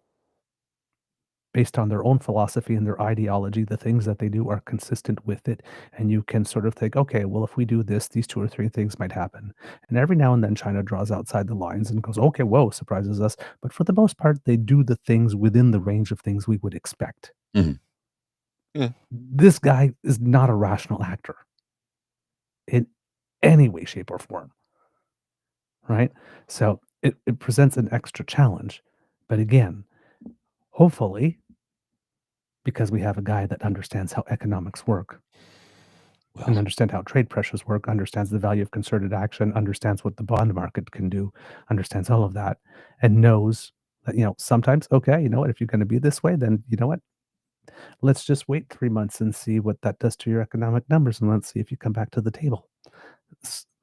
That might be the strategy at this point. And yes, that means that in those 3 months while we're waiting and it doesn't seem that anything's going on and we're making things that appear to be like a concession here or a concession there, either to buy time or to do anything, and Trump is taking up all the oxygen. Oh, it looks like elbows down, looks like elbows down. But if, meanwhile, in the background, things are changing on the ground that puts the squeeze to the guy who's trying to put the squeeze on us, when all we have to do is buy enough time to let that happen, then you know what? Maybe it's worth taking the couple of hits that are going to come from the political right that's predisposed to interpret everything that you're doing as being some type of failure. Well, this statement here from PNC Bio is very apt. The only thing you can do with an irrational actor is operate around them. Given that we have a deeper relationship that had an irrational actor added to the mix, I don't see any other path forward. I would agree with you. We got to stick handle around him. He's a pylon, and just go around that pylon and then fire a couple of goals into the net. Yeah. All right. Moving on from shitgibbon to another shitgibbon. From shitgibbon to shitgibbon. Maybe I should have titled this. That should have been the title of the show. I can shit given to shit given. That might get it. That might harm the. That might harm the algorithm. Pierre Poilièvre. Okay. Where do we begin? There's a lot of stuff here. Oh my God. Okay. Number one, he's back to talking about immigration caps again. Okay, give me a sec. Let me get a coffee because I'm going to need one to settle in for this. So Okay. get rolling. I'll be right back. I promise I won't be more than 55 seconds. Okay. Guy is going back. He's going back to his safety blankets as well. Right? Things are not going well for him, and you can tell. Right? One, immigration caps. He's mentioned it a couple of times, keeps on talking about it. I think this is like the third or fourth press conference he's had about it now, where he's mentioned it or said something. We need hard immigration caps, and we need them for a good long while. We have to have more people leaving Canada than we have people coming in, and we need to do this. This has to be the case for a while. Right? We already have the immigration caps. We've already reported on the effects on housing prices and rent pricings. They are starting to adjust more favorably as a result of them. He's calling for more. Again, he's running for election in Battle River Crowfoot in Alberta, where there's a separatist thing going on. Talking about immigration caps is red meat for the base.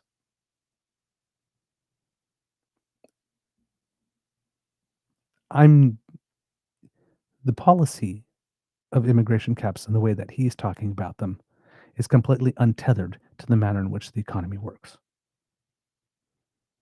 Right? You adjust your immigration up or down depending on needs of the economy.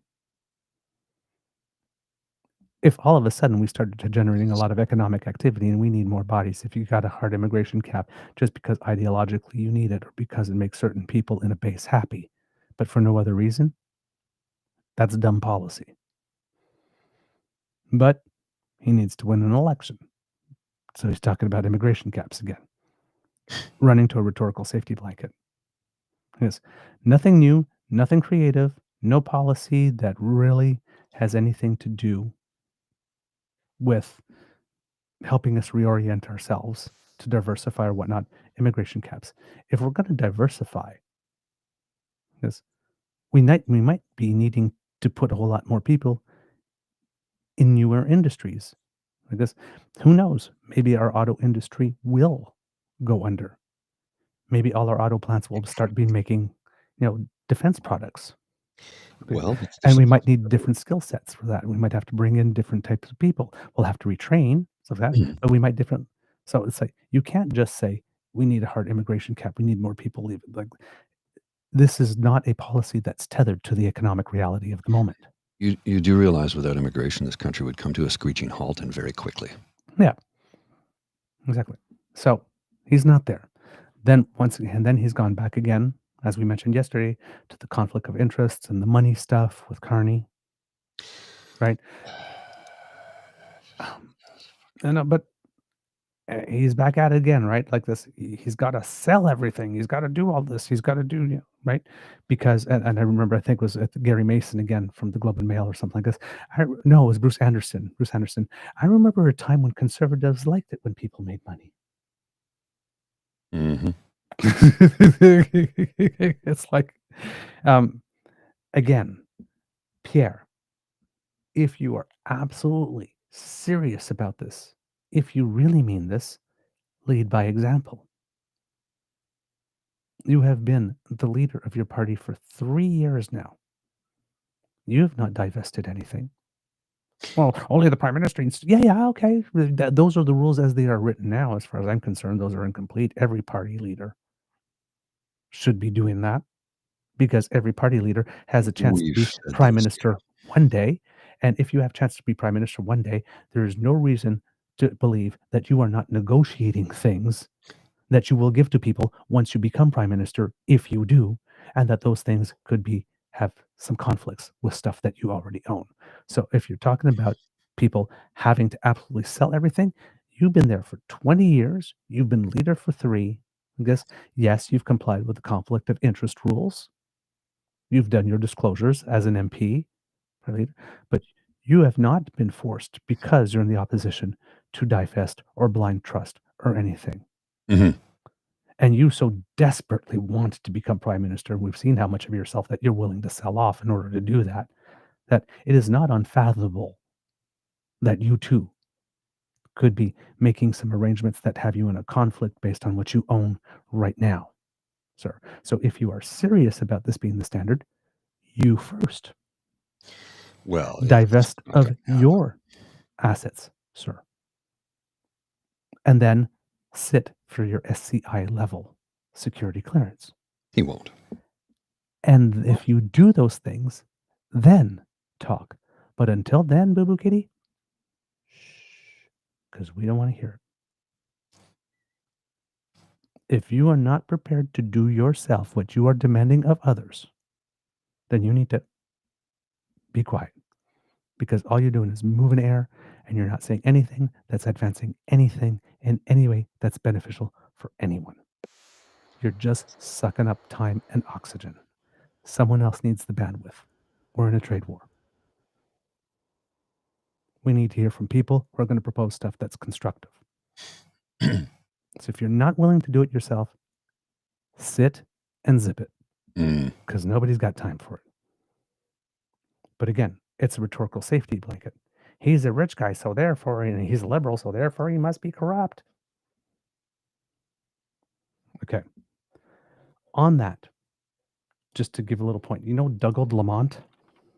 Mhm. He used to be the leader of the Alberta Liberals. And we had that clip of him. Remember when he was announced he was stepping down? The journalist asked him, "So are you stepping down?" He said, "Yeah, I just announced that." I just did. So what are your future plans with the party? I just announced that I was stepping down. How did you miss that? This is from April 10th in his Substack. Canada's National Post is reporting that Canada's Conservative Party leader Pierre Poilièvre is returning to well-trodden path of promising draconian punitive measures for certain types of violent crime. I say certain types because quite notably crimes like sexual assault or assaulting your partner are never considered to be, quote, violent crimes. Quote, under the proposed three strikes law, anyone convicted of 3 serious offenses would be sentenced to a minimum of 10 years incarceration with no chance at bail, probation, parole, or house arrest. Poilièvre has already said that if he becomes prime minister, he'll bring back life sentences for aggravated human gun and fentanyl trafficking. It's notable, but not at all surprising, that Poilièvre would point to a horrifying incident in Saskatchewan where a First Nations man with a string of previous convictions killed 11 people on a horrific spree. I live in Winnipeg, Manitoba, Canada, which has often been the murder capital of Canada. I've met many, many victims of crime face to face, including many people whose family and loved ones were murdered, as well as women who have been assaulted and essayed who could get no justice. Just witnessing their suffering is painful, and I can't imagine the further levels of anguish they have gone through.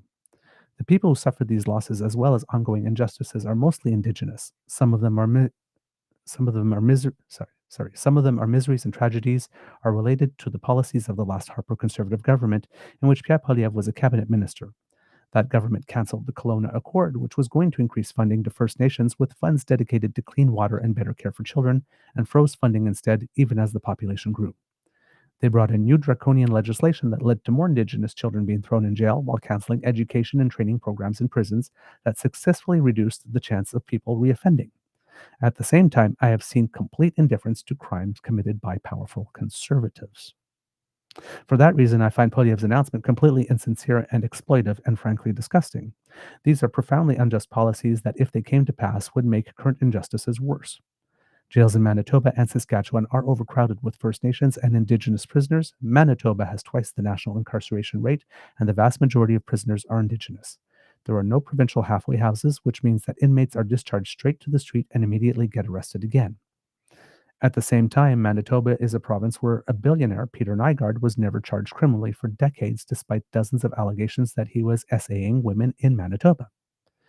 In 2019, Nygaard was arrested and faced extradition to the US in a class action suit involving over 50 women, several of them having occurred in Manitoba. The complaints span decades and are shocking to say the least. On the eve of his extradition, police in Toronto and in Montreal charged him with multiple criminal charges for offenses against women and girls. In Manitoba, 20 women came forward, and the Winnipeg Police Service recommended that 8 charges be laid, but Manitoba Justice declined all of them.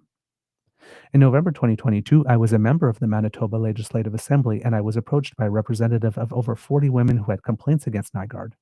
One of Nygaard's lawyers was facing professional sanctions of professional misconduct for publicly trashing the reputations of Nygaard's Manitoba accusers, essentially calling them paid actors and gold diggers. I asked the then progressive conservative government whether they would have an independent third party review the charges. Together with my colleague Cindy Lamoureux, we got the government to agree to hand over the investigation to a Crown prosecutor from Saskatchewan who eventually found that one of the charges should proceed to trial. There's never been any explanation for why Manitoba justice did not lay charges. Nygaard was eventually convicted and sentenced in Toronto and is still awaiting a trial in Winnipeg. Montreal and the US comparisons have been made of Nygaard to Jeffrey Epstein, except that crimes Nygaard is accused of are much worse and more extensive. A search through about 30 years of the Manitoba legislature's Hansards showed that I apparently was the first and only party leader or MLA to ever ask a question about why Nygaard wasn't charged. The second was my colleague and current interim leader, Cindy Lamoureux. Nygaard has already been convicted of multiple crimes and faces many more charges, but there's no explanation whatsoever of how he was able to escape being charged for decades. The one charge he is now facing in Manitoba dates back to the 1990s. I raise the issue of Nygaard because the crimes he committed against women are almost never included in the list of, quote, violent crimes that conservatives tend to talk about. They talk about drugs, violence, and human trafficking, but not SA. Nygaard used a wide range of tactics to silence people. He used non-disclosure agreements to ensure that employees could not speak about anything they had witnessed. In the 1990s, the publisher of the Winnipeg Free Press, Manitoba's paper of record, spiked a story where one of Nygaard's employees reported she had been raped by him. Eesh. The publisher of the other newspaper, the Winnipeg Sun, went to work for Nygaard in the Bahamas. When the Canadian Broadcasting Corporation ran investigative pieces on Nygaard, he filed a private prosecution against them for something called, quote, criminal libel, which still exists in Canada, where reporters faced jail time for the reporting. Private prosecutions have to be signed off on by the government as being in the public interest, which is one of the reasons the judge allowed the case to go forward. The criminal libel case was hanging over the heads of the journalists and only fell apart when the U.S. charges against Nygaard demanded his extradition from Canada. I've written at length about conservatives turning a blind eye to the lawlessness of the Freedom Convoy, which was a mid-pandemic protest that blocked highways and border crossings, blockaded legislators, and had leaders like Pat King who regularly made veiled threats of violence towards elected officials, and the demands of organizers in Ottawa included that democratically elected government be toppled and that they be appointed to run it instead. And Here's King. Real. Yeah. And then he put something about King talking about liberals catching a bullet, for example. The reporting was that the Conservatives hitched their wagons to the convoy protest without knowing where it's going. The Conservatives always stuck to the messaging that the protests were, quote, peaceful, without acknowledging that there were many ways in which it was blatantly illegal. It is a crime in the Federal Criminal Code to block a highway. It's an offense to disobey a court order. Jamming 911 phone lines with phony calls may be peaceful, but it can absolutely result in someone's death.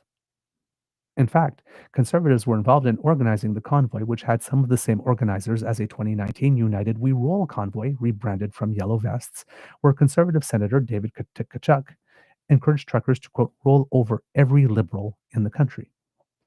Former Conservative leader Andrew Scheer met with Freedom Convoy in Saskatchewan as they rolled through, and former Saskatchewan Premier Brad Wall was texting advice to them even after they had occupied Ottawa. This was fueled by fraudulent claims about the law promoted by the Alberta-based lawfare outfit, the Justice Centre for Constitutional Freedoms, whose legal arguments have consistently been found in court to be groundless. Mm-hmm. Two lawyers who run the JCCF had to stop practicing law after they hired a private investigator to tail the Manitoba judge hearing their case, as well as the Premier of Manitoba. In Alberta, the Coutts border blockade, who had a body armor and weapons where evidence showed they were willing to shoot police officers. They were charged and convicted. One federal court judge did find that some protesters' charter rights were violated when the federal government suspended access to their bank accounts as part of the declaration of the Emergencies Act, though he agreed that had he been in charge, he probably would have declared it too. Exactly. However, this sidesteps the rather serious issue of the fact that the Freedom Convoy participants were quite literally a paid protest funded by foreign donors. From Politico. Analysis from the Institute for Strategic Dialogue found multiple U.S. right-wing groups, including those associated with the Tea Party movement and others opposing U.S. vaccine mandates, had donated to the now-defunct GoFundMe page, as well as similar groups from Europe and Australia. That international backing, in part, was driven by several U.S.-focused white supremacist channels on Telegram, which had repeatedly shared a link to the GoFundMe page, On 4chan, an online message board favored by extremist groups, the same link had been posted at least 25 times between January 28th and February 5th, based on research from the Institute for Strategic Dialogue. If there was an overlap between Trump donors and the Freedom Convoy, there was an overlap between Trump donors and the Freedom Convoy. Out of 200 of the top American donors to the convoy protest that paralyzed downtown Ottawa and blocked parts of the Canada-US border, half have names matching those of donors to Republican candidates, the Republican Party, or former US President Donald Trump, according to an analysis by CBC. Mike Roman, who worked in the Trump White House and who was charged in multiple states with playing a key role in Trump's 2020 election fraud, was an advisor to the Conservatives and was in Ottawa at the time of the convoy. Tom Quiggin, yet another tiresome and paranoid troll, tweeted this, that one of the donors was none other than the incredible shrinking billionaire Elon Musk. Musk has somehow managed to give white South Africans an even worse name. To any Americans, please consider what would happen if Canada helped organize and fund January 6th. If this happened anywhere else, it would be recognized as a failed coup supported by foreign agitators, many of them living in the US and quite a few with direct ties to Donald Trump like Elon Musk. While the Conservatives have routinely attacked other parties for corruption, Stephen Harper had a fraudster with multiple convictions working for him as a senior advisor in the Prime Minister's office. Wikipedia pithily calls Bruce Carson a Canadian fraudster. As a lawyer, he had been convicted of multiple frauds and even spent time in jail before being hired by Harper. However, Carson's is also one of the shocking reasons why the issue of clean water in First Nations communities was further delayed for years. The Harper Conservatives had brought in a law banning former staffers from lobbying for 5 years. Not only was Carson lobbying, but as APTN Investigates discovered, he was trying to get a $400 million contract for water filtration systems for a company that was owned by his partner, who was a former Ottawa area escort. Nothing wrong with that. Nope. But No, issue. but the 7-year-old man dating a 24-year-old. That's kind of greasy. Yeah. There is this Canadian TikTok user named Johnny, spelled Jaw-Nee, but it's pronounced Johnny, who compiled a list of Canadian politicians who have been charged and convicted of crimes. While this image is hard to... There's an image here. I think, yeah, this is an image here. I'm going to put it up. Actually, no, not just yet. Okay. I'll come after because it brings me too far away in the story, but I will show it. The image that I will show when I showed up might be hard to read. The one thing that stands out is the color that is associated with party affiliation. Bearing in mind the offenses date back more than a century, they also include people who were charged and convicted after being elected. That includes Louis Riel, the founder of the province of Manitoba and father of the Canadian Confederation, whose trial by the Canadian government on highly questionable grounds, not least because the alleged offenses occurred in territory that was not under Canada's jurisdiction. The chart at the top of this article shows 50% of the convicted politicians are conservative. And what's more, that Saskatchewan Conservatives are massively overrepresented.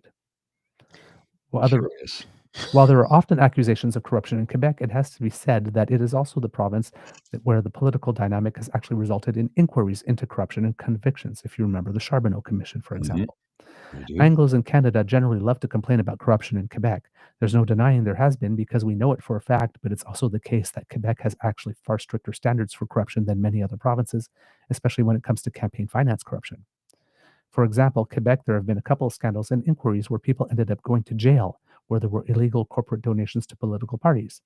The Charbonneau inquiry discovered that an engineering firm was giving fake bonuses to employees who then used the funds to make personal donations to a particular political party or politician. The donations from one firm in 1 year was $110,000. By contrast, in Alberta and Saskatchewan, election financing laws can be extremely loose. Even after the Alberta NDP tightened up election finance laws, individual donations were $15,000 and corporations and unions could both second people to work on campaigns. Saskatchewan allows for out-of-province corporate donations, and as a consequence, the Saskatchewan Party has received millions of dollars in donations from the oil industry in Alberta. Quelle surprise. CBC reported in 2016 that Alberta-based companies have donated more than $2 million to the Saskatchewan Party over the past decade. In Alberta, during the spring election of 2012, the PC party led by Alison Redford was struggling at the polls, but a last-minute surge in fundraising helped them spend their way to victory, as the Globe and Mail reported. Billionaire entrepreneur and Edmonton Oilers owner Daryl Katz gave Alberta's progressive conservatives nearly $500,000, almost one-third of the party's total fundraising, in a single donation. as Premier Alison Redford's cash trap campaign was staring down defeat at the ballot box in the spring election. Documents made public by Elections Alberta on Wednesday, this is a while ago now, record $300,000 in donations from Mr. Katz, his company, his family, and business associates. But a source close to the campaign told the Globe and Mail that Mr. Katz provided a check for $430,000 to the PCs, a donation that was broken up into smaller pieces. The maximum allowable donation to a political party in Alberta from an individual or person or company during an election campaign is $30,000. Elections Alberta said splitting donations is allowed in some circumstances. However, Elections Alberta cleared Katz and said there was nothing wrong with the donation. Danielle Smith and her UCP government are currently in the midst of a corruption scandal involving major private healthcare contracts going to a donor. Then there's the whole Brian Mulroney thing with Karl-Heinz Schreiber that he goes into. And then he continues, notably, it's not just conservative politicians, it's also such figures as convicted and pardoned criminal Conrad Black, who, despite being named an associate of Jeffrey Epstein, continues to hector people for their moral failings. Two Postmedia board members, David J. Pecker and Daniel Rothstein, actually handled the hush money arrangements that led to Donald Trump's 34 felony convictions.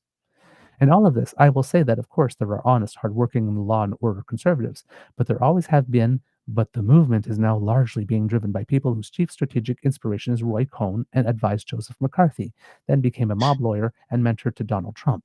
Yeah. His career consisted in accusing others of crimes they didn't commit while making a living working for actual criminals. This is all monumentally destructive and corrosive to the single most important requirement for freedom and a free society, which is the rule of law. It's also monumentally corrupting because it requires people to continually defend the indefensible.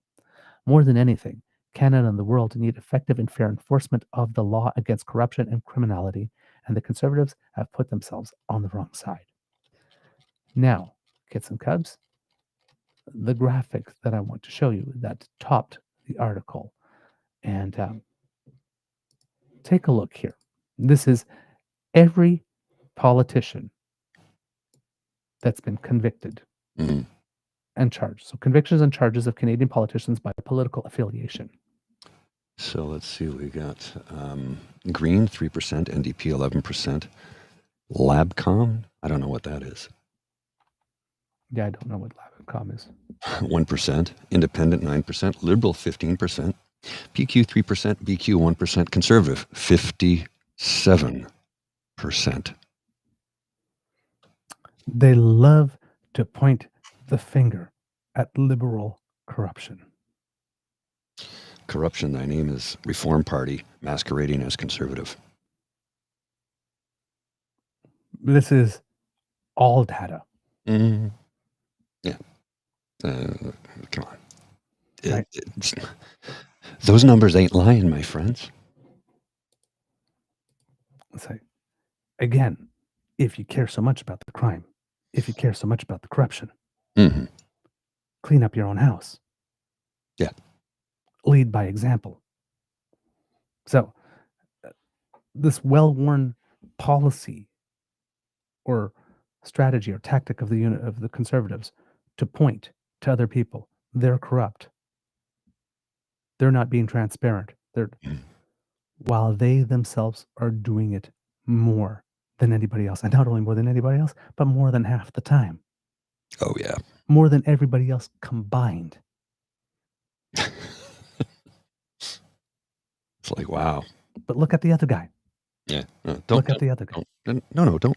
It's only wrong when they do it, not when I do it. And here's where things might not be going so well for Pierre, because according to a latest Ecos poll that came out not too long ago, they were asking about what are the top concerns of Canadians, right? Because they always ask which party do you want to support and all that kind of stuff. But then they ask you, like, what are your issues of top concern? Yes. I got a graphic, but I'm not going to show it because it's too small and you just wouldn't be able to see it. But the number one concern is tariffs, Trump, and U.S. aggression. Then inflation and rising prices.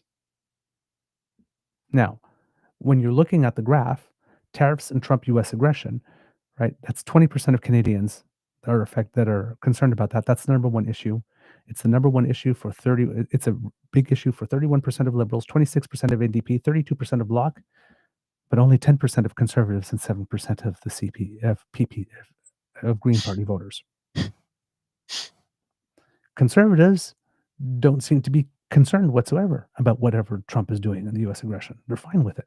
Of course they are, because they want to be part of that country. We get to immigration. It's at 6%. 3% of liberals, 3% of NDP, 6% of the Bloc Québécois, 4% of Greens, but 12% of conservatives. Really concerned about immigration. So that's why Pierre keeps on going there. Mm-hmm. Nobody else in Canada cares about it that much. He's looking at the numbers, so he's going to concentrate and focus on it. Government debt. Yeah. Government debt and deficit. 1% of liberals, 0% of NDP, 0% of Greens, 7% of Bloc, 9% of conservatives. All the spending's going to send us into debt. Again, for domestic consumption, but not helpful to the country. Climate change, extreme weather. This is one that really shocked me. It's only at 4% on the list. It's 1, 2, 3, 4, 5, 6, 7, 8. The number 8 issue. 4% of liberals are concerned. 1% of conservatives are concerned. 6% of Bloc are concerned, which is an amazingly low number considering what a big deal Yves-François Blanchet personally is making of it. Mm-hmm. But 17% of NDP and 23% of Greens. But 1% of conservatives and 4% of liberals. So again, people who are more on the left, who really care about the environment issue, but are not hearing liberals talk about it, right? The liberals are not talking about it because the liberal voters don't want to talk about it either. And it seems that right now, for anything climate like this, the best strategy seems to be is to just do it and then ask for forgiveness later, rather than talking about it, because there is no political points to be won at all. Well, I've got a solution to solve the debt. There is an asteroid that is floating through our solar system. In a few years, it will get close enough that we could capture it. It has 470 quadrillion tons of gold on it. You just capture that, and then that would make every living human being a multi-billionaire. What happens is, with that amount of gold on the market, gold has no value anymore, and money becomes completely worthless.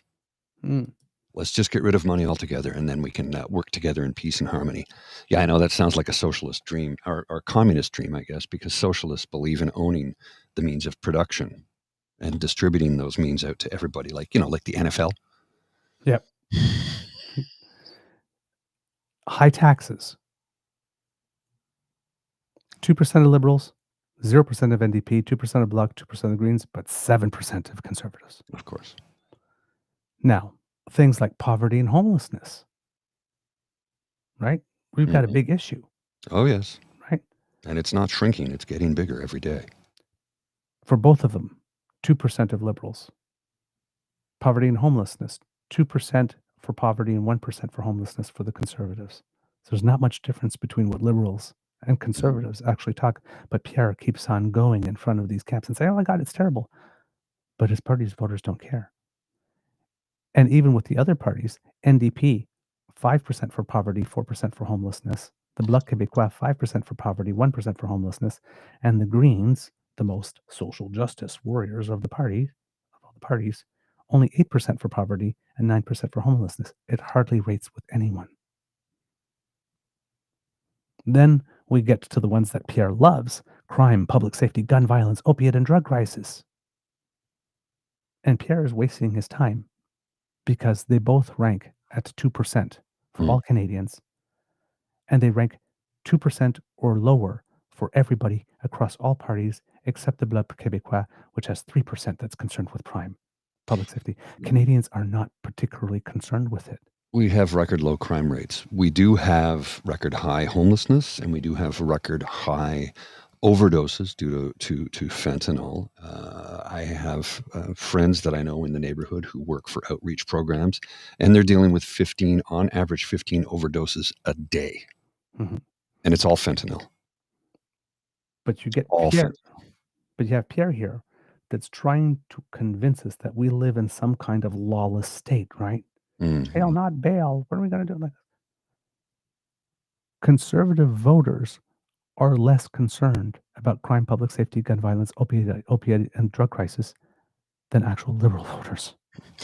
Well, they'll try and have you convinced that the folks using fentanyl are suddenly going to become crazy monsters a la reefer madness. Except here's the thing. I've seen these folks in my neighborhood, and after they use a crack pipe to smoke their product, it's the zombie drug. Right. Because wherever they are, they just slump right over. They might slump forward or sideways. They become a gelatinous goop. Yep. Literally, you needn't worry about somebody using fentanyl who's about to break into your home because they can't move. Yeah. It's as simple as that. It's after when they're looking for the next fix, though. Yeah, but they're so messed up, they don't have the ability to do much. Yeah. Because I see these folks. There's a few of them that are pretty severely addicted in my neighborhood. Yeah. And they reach out to them all the time, and they help them all the time. But I mean, they literally they can't function very high as a human being, even if they are desperate for the drug. You're not going to be overpowered by any of these folks, is what I'm saying. Yeah. And then the final one on the list: war in Ukraine, Gaza, elsewhere. With the amount of protests that we have, you think it would be a top issue? It's an issue for 1%. Wow. 0% of liberals, 1% of conservatives, 1% of NDP. 1% of NDP. That's kind of surprising, actually. Considering who shows up at the protests, Yeah. 0% of Bloc Québécois and 5% of Greens. So right now there's an NDP leadership race going on, and there's going to be a lot of leadership candidates that are going to be talking about Gaza, Gaza, Gaza, Gaza. And even though what is going on in Gaza is absolutely horrendous, Canadian voters are not particularly keen on a party that's going to take that issue and put it above any issue that is here. No.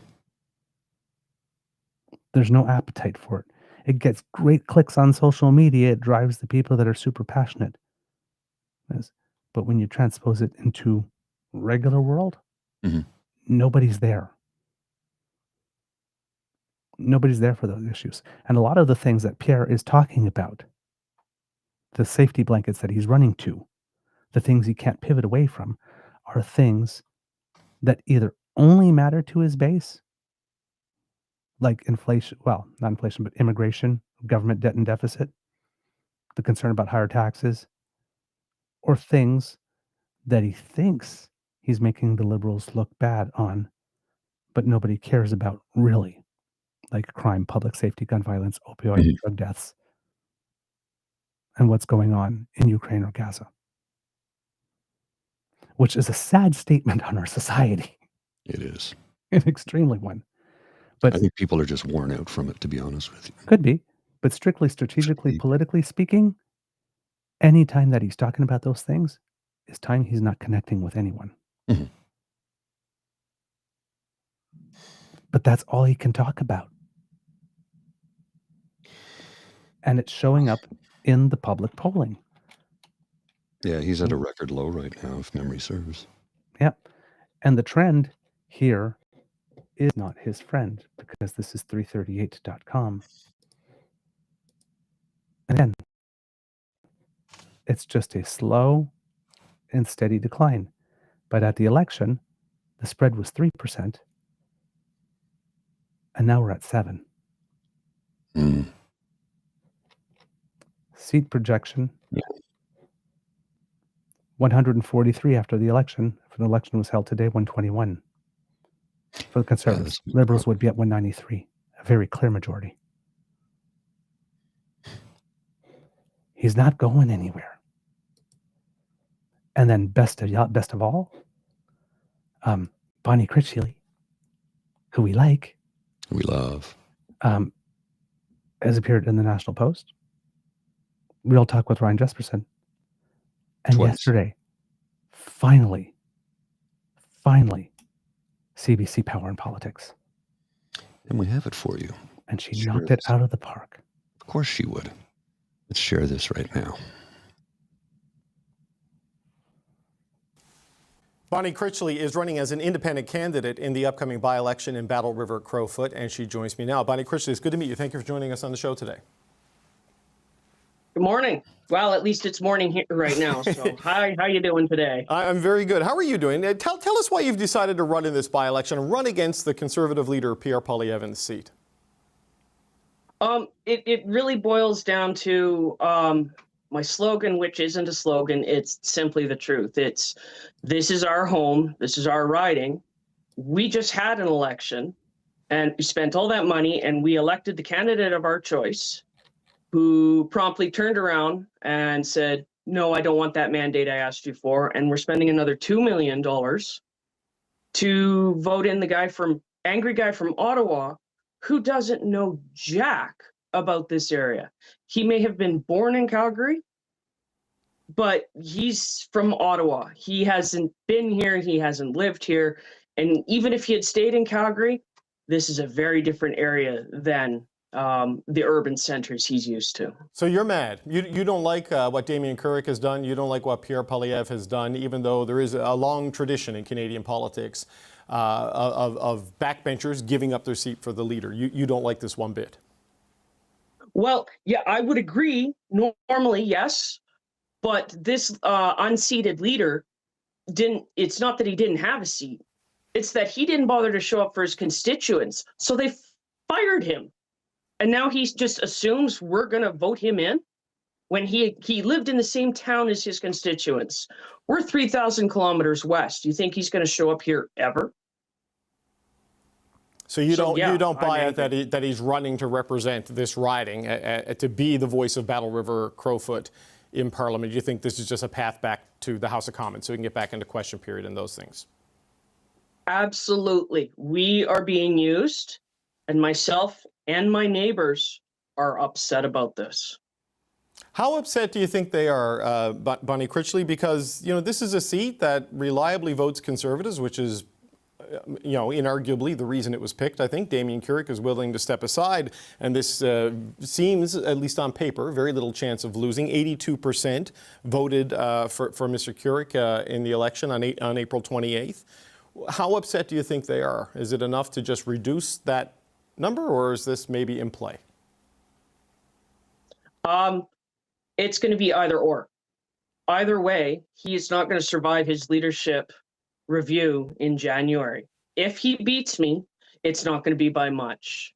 I can tell you he's going to get 50, maybe 60 max if he beats me. You think it's that close? What gives you that level of confidence? Do you have polling data? Do you have organization, fundraising? Tell me what makes you so confident of that. Just literally, I'm going door to door and talking to my neighbors. And there are people who voted for Damien, and they like Damien, and then he sold us out. And especially rural Albertans tend to be an independent lot. And we don't like being used. We don't like our answers being assumed. And that's what's going on right now. And yes, on paper, this is a very conservative area, which is why I'm running a right of center, but centrist campaign. And I am a palatable alternative to the Conservative Party, who has sold them out. Why did you decide to run as an independent? The other major national parties, at least the New Democrats and the Liberals, are running candidates there. I know it's tough for people to run and vote Liberal in Alberta historically, but the New Democrats have seats there. They form government there in the recent past. And Mark Carney seems to be a more palatable Liberal, I think, for a lot of people in Alberta. Why not look at those options? Why run independent instead? Well, I've said it before, and I'll say it again. Mark Carney is a progressive conservative in a Liberal suit. But the reason I ran independent is two reasons. The first being that obviously I can't run for the CPC. Mm-hmm. The second being that this is Canadian politics. And the leak over from our south border of this two-party system is damaging to the Canadian polyscape. And this is also somebody can be both or one or the other, but doesn't have to stay within the team politics, because team politics is very damaging. We have to hold our own team accountable. We have to hold our own representatives accountable. And you can't just own the libs or own the cons while your representative is literally voting against your best interests. But it beats the other team. This is not the Stanley Cup. This is politics. This is people's lives. You don't like the polarization. You don't like sort of the tribalism that's emerging in politics over the last number of years. No, and that's, like I said, that's a leak over from our south border. That is not Canadian politics. We are a multi-party system for a reason. And this multi-party system is what holds our two big parties in check. So then, of course... Oh, go ahead, finish it. No, go ahead, finish your thought. Yep, go ahead. There is a third reason, and it's because in this current minority government, an independent would hold just an immense amount of influence, being a swing vote, when the current formal government, when the current formal government is short 3 seats. Yes, there's no question. Every vote counts in a minority parliament. We've just lived through that for a couple of elections and a number of years. But I want to go back to something you said, Ms. Critchley, that whatever the result is on election night, you think Mr. Poilièvre will not survive his leadership review as a result of the outcome. Is that kind of the end goal here, to damage him to the point that his leadership is untenable? Is that what you're hoping to accomplish by running in this? What I'm really hoping to accomplish is keeping a voice for Battle River Crowfoot, for Battle River Crowfoot in Battle River Crowfoot, so that we have a voice in Parliament. He is not going to be a voice in Parliament for us. And if he loses that leadership review, the other problem we're going to have, is he going to stay as a backbencher in middle of nowhere when he's got that pension, or are we going to be doing this again in January? Do you think he'd seek re-election in Battle River Crowfoot, or is this just for, should he win this on the 18th of August, or do you think this is just a means to an end, and come next election, Pierre Poilièvre will be running somewhere else? Well, Damien and Monsieur Poilièvre have told us as much, that Damien will run again in the next... Now, I don't know how that's going to work with his lovely new job, but we'll see how that goes. But no, I do not expect Monsieur Poilièvre to try and stay in a backwater rural Alberta riding. Just one last question. I mean, it's a very different riding than the one he represented here in the Ottawa area in Carleton, which is a much more dense, a lot of civil servants, rapidly growing sort of part of the National Capital Region. In an interview with my colleague Catherine Cullen, Pierre Poilièvre suggested that he lost that seat because of his publicly stated intentions to cut the civil service, and that he was honest and upfront with what his plans were. What do you make of that reasoning as the reason why he lost the seat here in the Ottawa area and is now running in your neck of the woods? Well, he seems to have a fascination with straws, because now he's grasping at straws. I have had so many lifelong Conservative voters from the Carleton region reach out to my campaign and say he was voted out because he did not represent them. They gave him multiple opportunities, and he was too busy gunning for the Prime Minister's job, as evidenced by him being in BC last week. Like I said, he's got a fascination with straws because he's grasping right now. Okay. Final point. What does a successful election night look like for you, Bonnie Critchley? Ultimately, it's me being elected and Battle River Crowfoot having a voice in Parliament, because it's not going to happen if Monsieur Poilièvre gets in. Well, Bonnie Critchley, it was good to meet you. Thank you for the time today, and we'll check back in once we get those final results in mid-August. Thanks for joining us today. Fantastic. Thank you for the time. Have a good day. You know how much we love Bonnie Critchley here on this show. Yep. Thoughts? Well, look, here, I'm going to say straight up. Okay. When we had her on, I was fanboying. And I continue to do so. And here's why. I told you I've met lots of celebrities, musicians, actors, politicians, kings, queens. And that's all cool. But I fanboy when I meet Olympic athletes and individuals like Bonnie, who have both served in the military and is now stepping up to serve the country in a vastly different manner. And she's really putting herself out there as an independent individual who lives in the riding, who is fighting for the constituency. Literally, she is she's putting it all out there, and she knows what she's getting into. We talked about that with her. She knows exactly what she's getting into, and she's like, I don't want to be doing this, but I'm left with no other choice. I'm left with no other choice because we have been abandoned. And as she said at the end of that interview, if Mr. Poilièvre gets in, we will have no representation. Right. And she's dead to rights on that one. Yep. He doesn't give a shit. He just wants power. He will not govern. And as for the people Battle River Crowfoot, he's like, thanks for getting me elected, eh? He won't give a shit. Yep.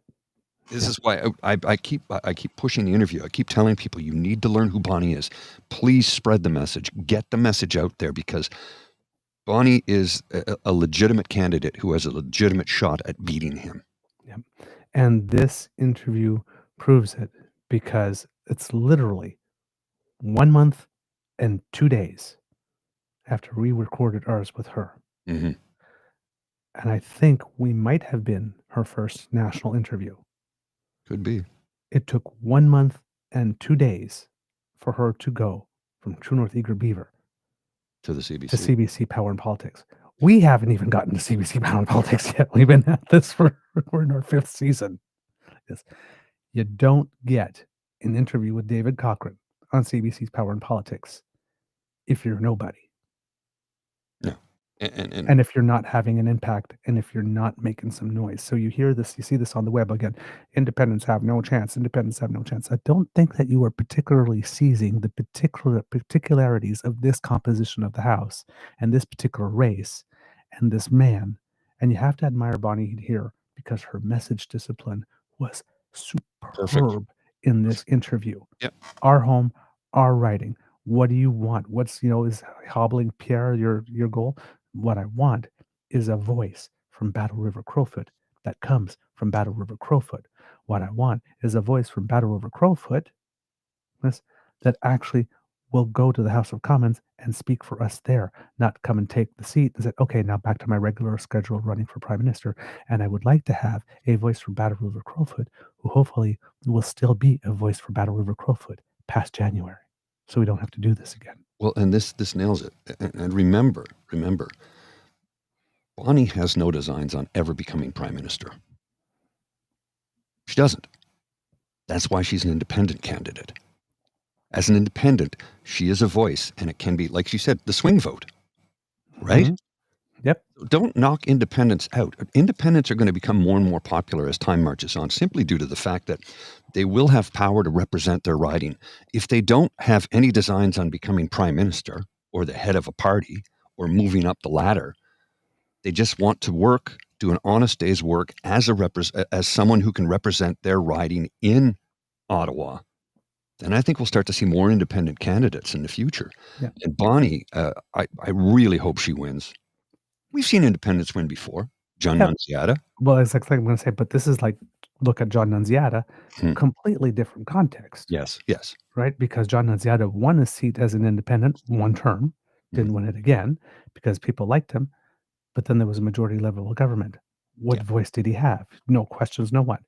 In this particular case, different story. 3 seats to a majority, 1 swing vote, someone who's a centrist and can be swayed if you get the right deal, versus in this particular situation, again, a leader without a seat, but not a leader without a seat because they've just been elected leader to their party and they're looking for a seat to accede to the legislature for the first time, but someone who had a seat and lost it because he was fired. Yes. Someone who just wants a seat because, well, I'm the leader of the party, I'm entitled to one. And then we'll go back and do the exact same thing that he was doing before, and we see it by the manner in which he's campaigning for a seat in Battle River Crowfoot from Vancouver, or the Calgary Stampede, or in the back of a Rolls Royce. Mm-hmm. Yeah. Or in a field 50 feet away from someone in front of a mic, right? But she is putting gas in the tank and going from corner to corner to corner of a 51,000 plus square kilometer riding and actually asking people for their vote. and we're going to do a little early because democracy is something that you do.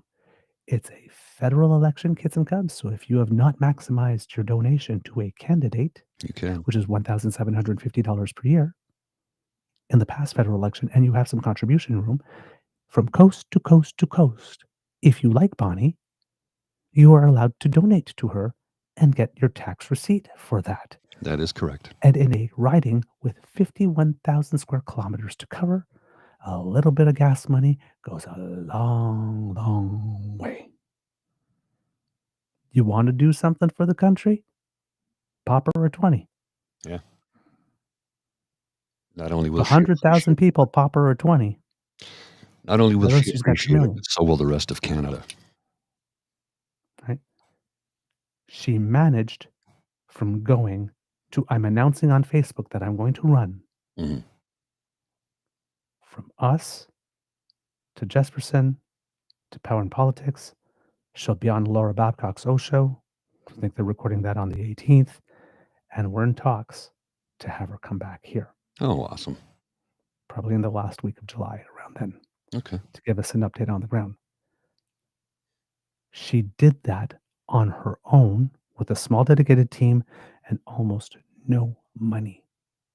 I was going to say you should fly out to see her and do a one-on-one sit That down. would be fantastic. I mean, I can't. I'm about to start a new job, so I don't have any time. I don't have any money, but Military women get shit done. oh yeah. Do not underestimate them. Pierre's got problems. Oh yeah, big time. The polling's not going well. Bonnie is the real deal because she's getting the press. And he's resorted to going back to his rhetorical safety blankets. Crime, all liberals are corrupt, and immigration caps. He's got nothing. He's got nothing. Did he ever have anything? No. So again, while it looks like we're turning around in circles, just like with Trump, hearing him do the same old things and saying the same old things and the same old attacks, if we're microdosing hope, Bonnie Critchley got onto Power and Politics, Mm-hmm. which means she's a thing. You got to hold on to what you got to hold on to. Let's wrap up for today, sir. Yes, we didn't have the time to show you the Nigel Wright clip. We'll get to it that, tomorrow. but we'll get to that tomorrow because there's some major hypocrisy here from Pierre Poilièvre on that. So yeah, showing a little leg, we'll have a juicy bit for you tomorrow.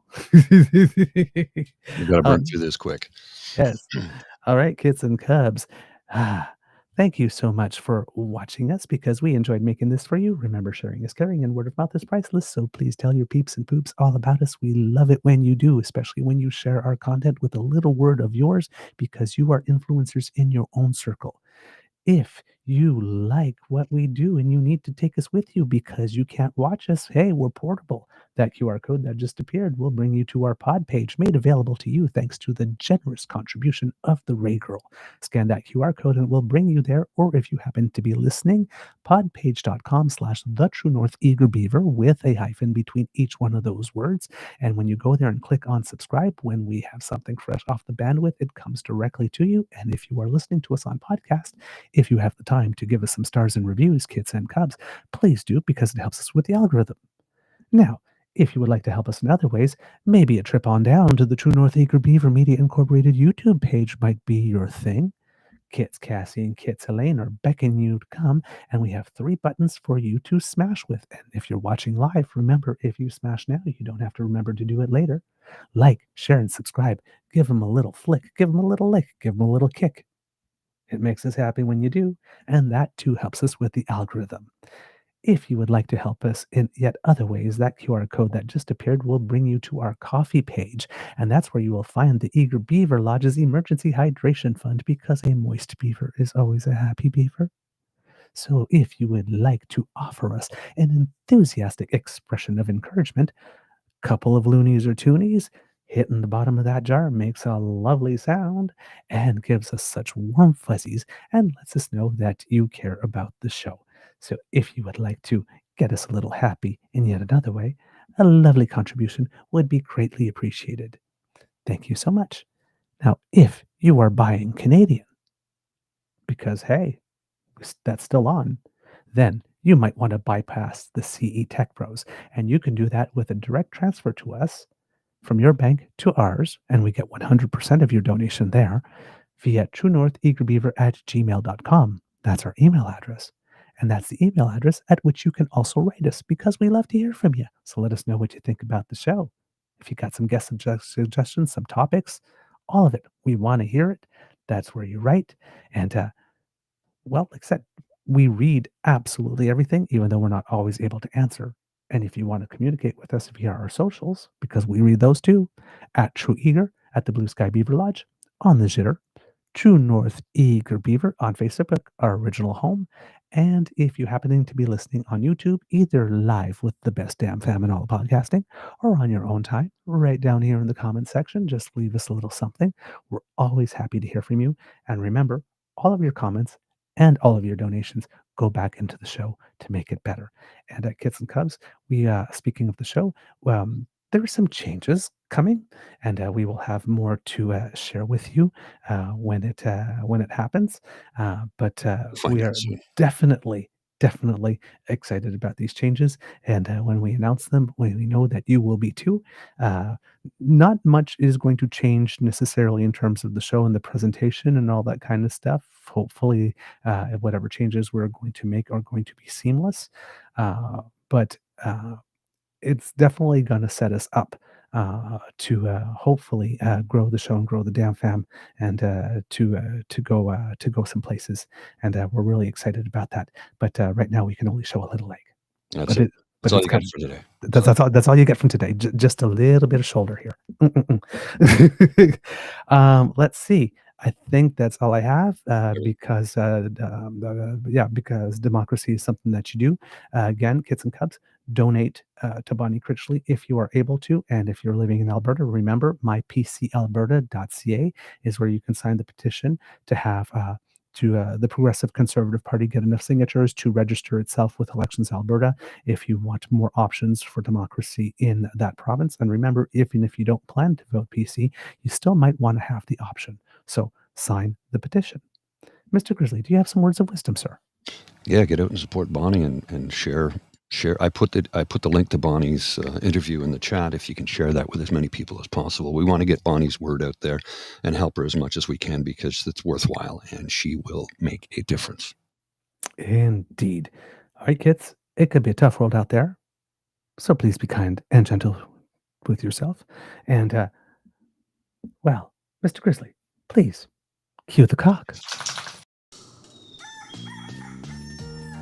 You are listening to a True North Eager Beaver Media Incorporated podcast.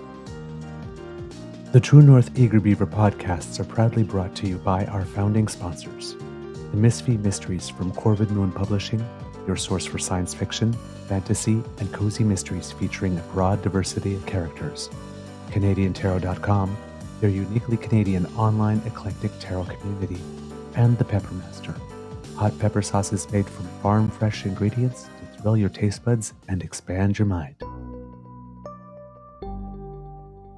We are grateful to the Crier Media Network for its support, Pete Jarvis for our artwork, and Paul Joseph Something for our opening and closing sequence music.